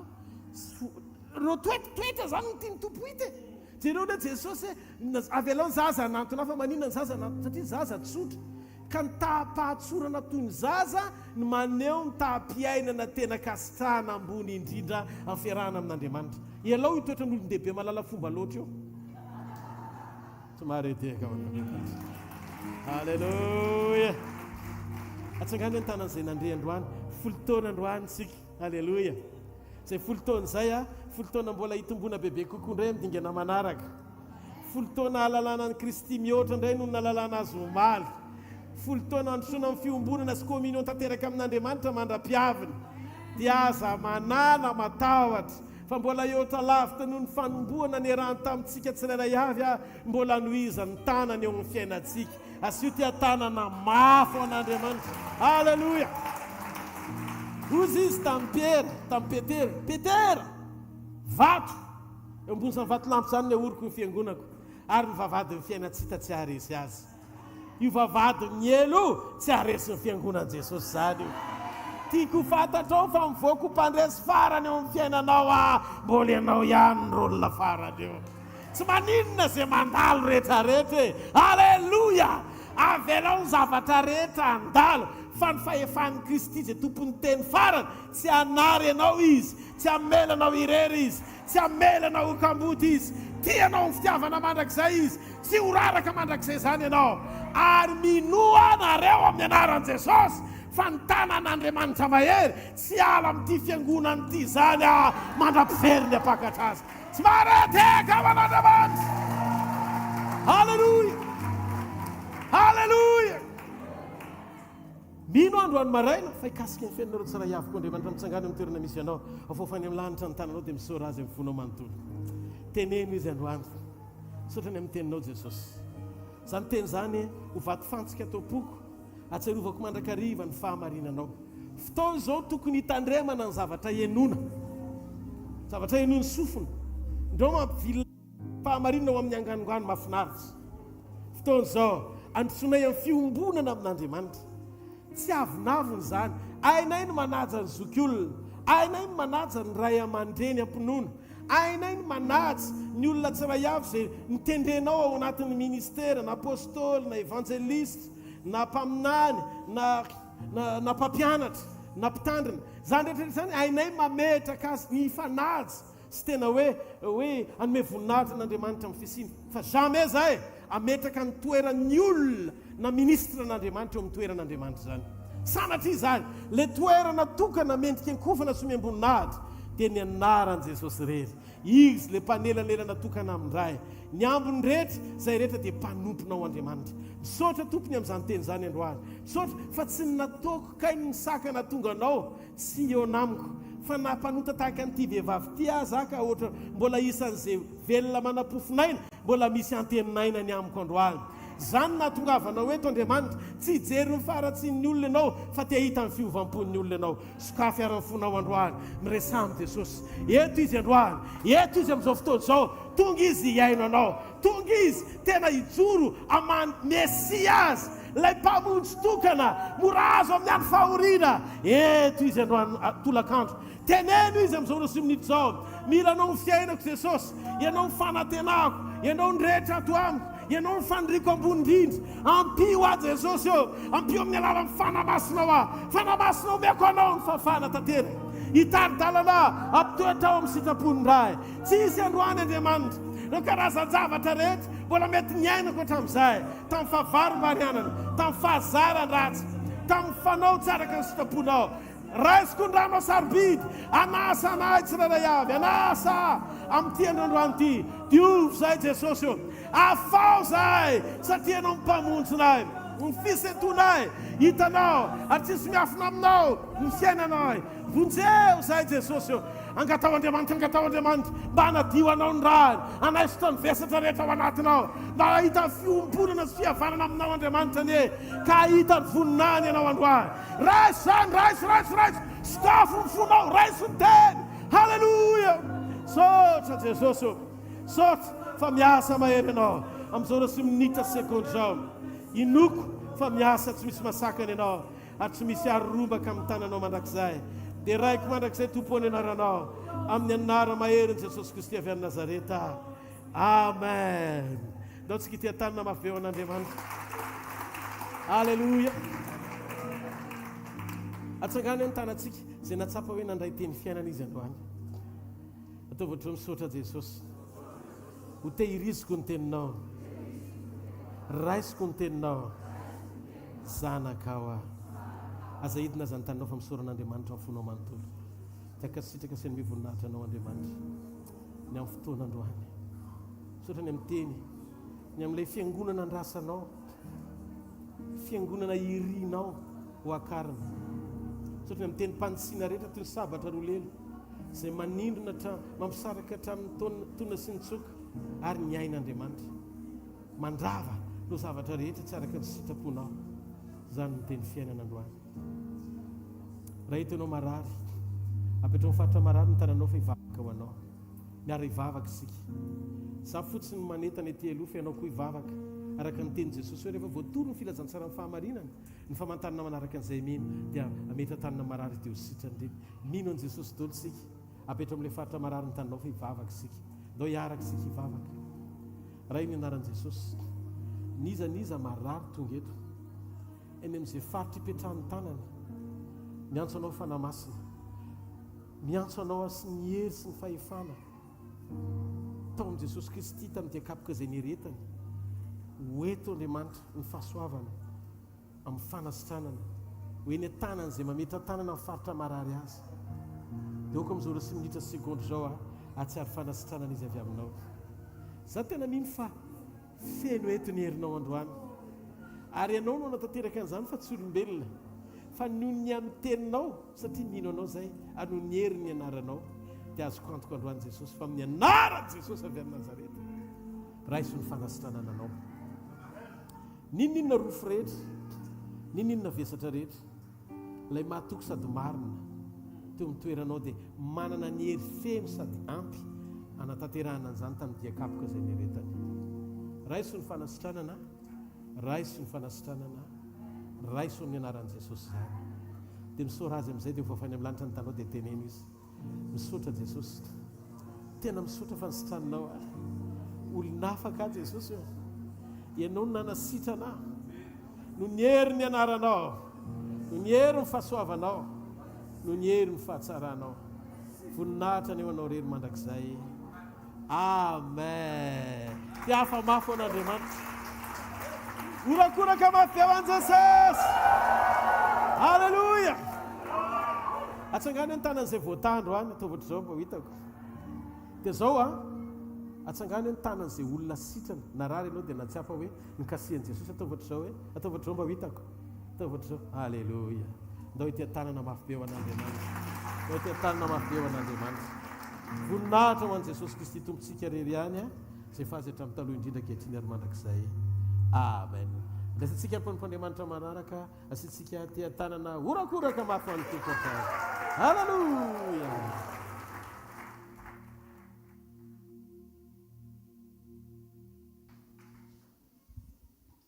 eny ary tompoko samy manzonterana hoy mpanao salamy efa nomena voninahitra ny teninao ambony ny anaranao rehetra misy fotoana ianao mamaky an'izany salamy zany tena ilay tapo mihitsy andriamanitra raha mame voninahitra n'inona ny tenina tena mena voninahitra ny tenin'andriamanitra ambony ny anarany rehetra salamy 138 teo tany tenen'i David mankasitraka an'andriamanitra sika ny amin'ny teniny fa tena tsisy ambony noho ny teniny ho azy ny voninahitra mankasitraka ihany koa ny fantsona izay mitondra ny teny mankasitraka pasteur zay pasteur Rodolphe sy pasteur Josy anisan'ny mitondra pahana teny teo ho an' Jesosy ny voninahitra nao mba ilay tia tanana mafy mba voninahitra andriamanitra rerany faly zay satria zay favokisam-pifaliana eo amin'ny teny dia tain'ny tompo pasteur mivady sy ny ankonana fandarantsika manaraka dia ndoantsika no fanatitra ao an-tompo raha vonina angamba lora lay anisera angamba hiakatra afaka mba misy kabla kely ve fa amin'ny telefona ny azo atao playback dia tsy manina ampiderana anina dia andoantsika no fanatitra ao an-tompo fa raha rivy anise mbola hanao zavatra eo ihany fa misy animation artiste ihany rehefa avy eo mbola hiakatra daholo zay mbola maro no nasaina fa ireo aloha zany no heriny mana talenta amin'ny fiankofana sy ny fiderana raha ilay anise raha fantatro le hoe tsy ho resy tsy miady izy no meny tompo an'izany talenta zany dia amin'ny salahy afaka homany any an-tananao ny fanatitra izay ataonao fa hanao fanatritsika ho an'ny tompo sady anaraka ny anise alohantsika sy asitsika alleloia mafy be ho an' jesosy ary alleloia tena ny aino ny tenin'andriamanitra venao tena ny aino venao za mino fa raha mba manana etaeta amin'ny zavatra angatanao ianao za mino fa iaino anao koa izy sa tsy zany ve sa tsy zany ve sa tsy zany ve ny ray andro zay narary dia rehefa narary nangataka tamin'ny tompo dia ny aino izy alleloia fa ny zavatra nampanailo kely fotsiny dia zao za tamin'ny mbola kely ny pikira ary manakilemo fa rehefa sitrana satria misy fotoana saika nandady mihitsy ana makany amin'ny WC azy dia vao mainka lasa ny bilabila be ny tongotra dia nangano any ny ranomasika nijery hoe tia za ty aratsiko fa alo eo aho ratsy mba anambara ny fahatsarany. Halleluja, halleluja, halleluja. Miarahaba ny pasteur Slofo mianakavy nanaparetana niaritra tao anatin'ny folo taona tamin'ny asan'Andriamanitra ary mbola mirary soa ihany koa mbola omban'ny tanan'Andriamanitra izy ireo mara-piavy mitompo eny amin'ny rahoalanitra. Tadidiko ny tenin'ny pasteur Slofo indray andro manao hoe namidiko hatramin'ny fananako mihitsy rahalaozy mba hampandrosoko ny fanjakan'Andriamanitra. Dia ny zesta be mihitsy ny devoly ary nome azy hoe io favo. Fa za miteny aminao androany ho avy ny fotoana mbola ho any amin'ny fandresena mihezinezina ankoatra an'izao hita amin'ny maso ty fiangonana ty. Halleluja, halleluja, halleluja. Fa tsy adalo pasteur Slofo raha nivarotra ny fananany fa tia ny asan'i Jesosy izy. Androany alao irairaitsika fa tsy resy ny fiangonana, tsy resy pasteur Slofo mianakavy, tsy resy ty fiangonana ty fa makany amin'ny fandresena. Halleluja. Eny ary.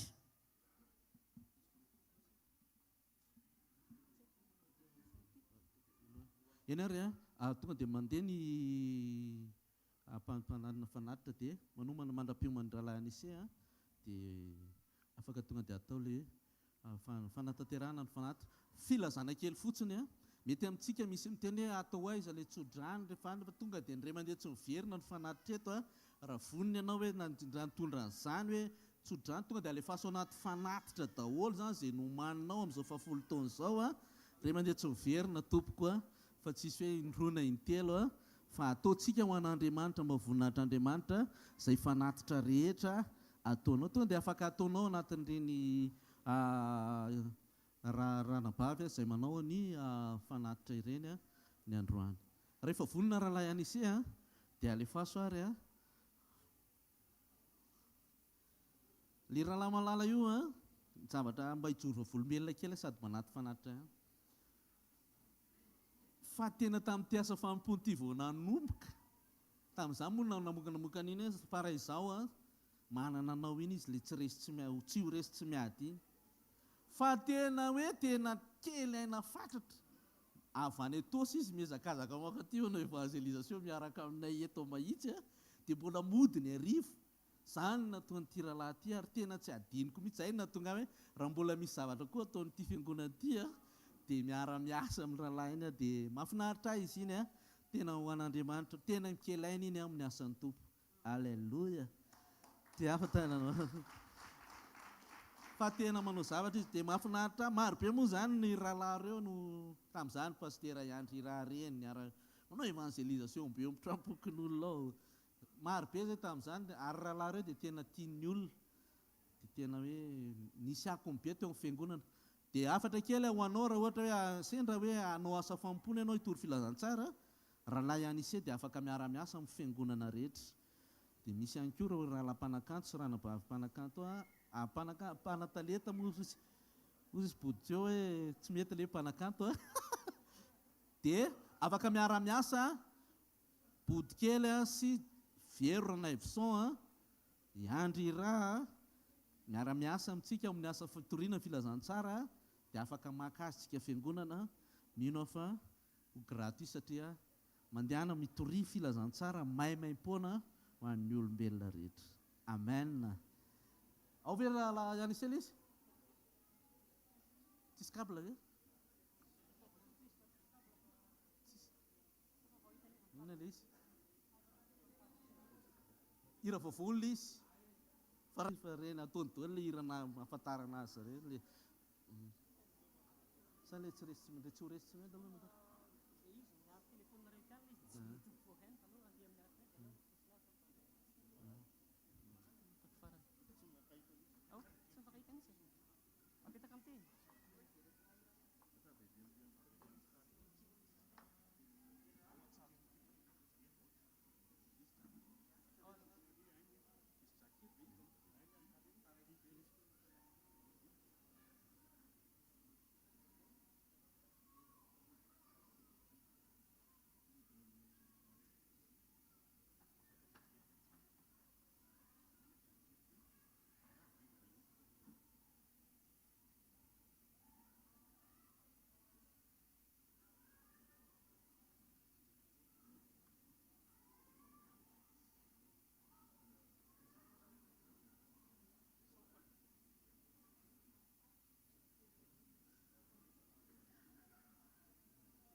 rehefa voatata ilay fanatitra dia rehefa avy eo afaka mira ihany raha lahy anisea dia manasa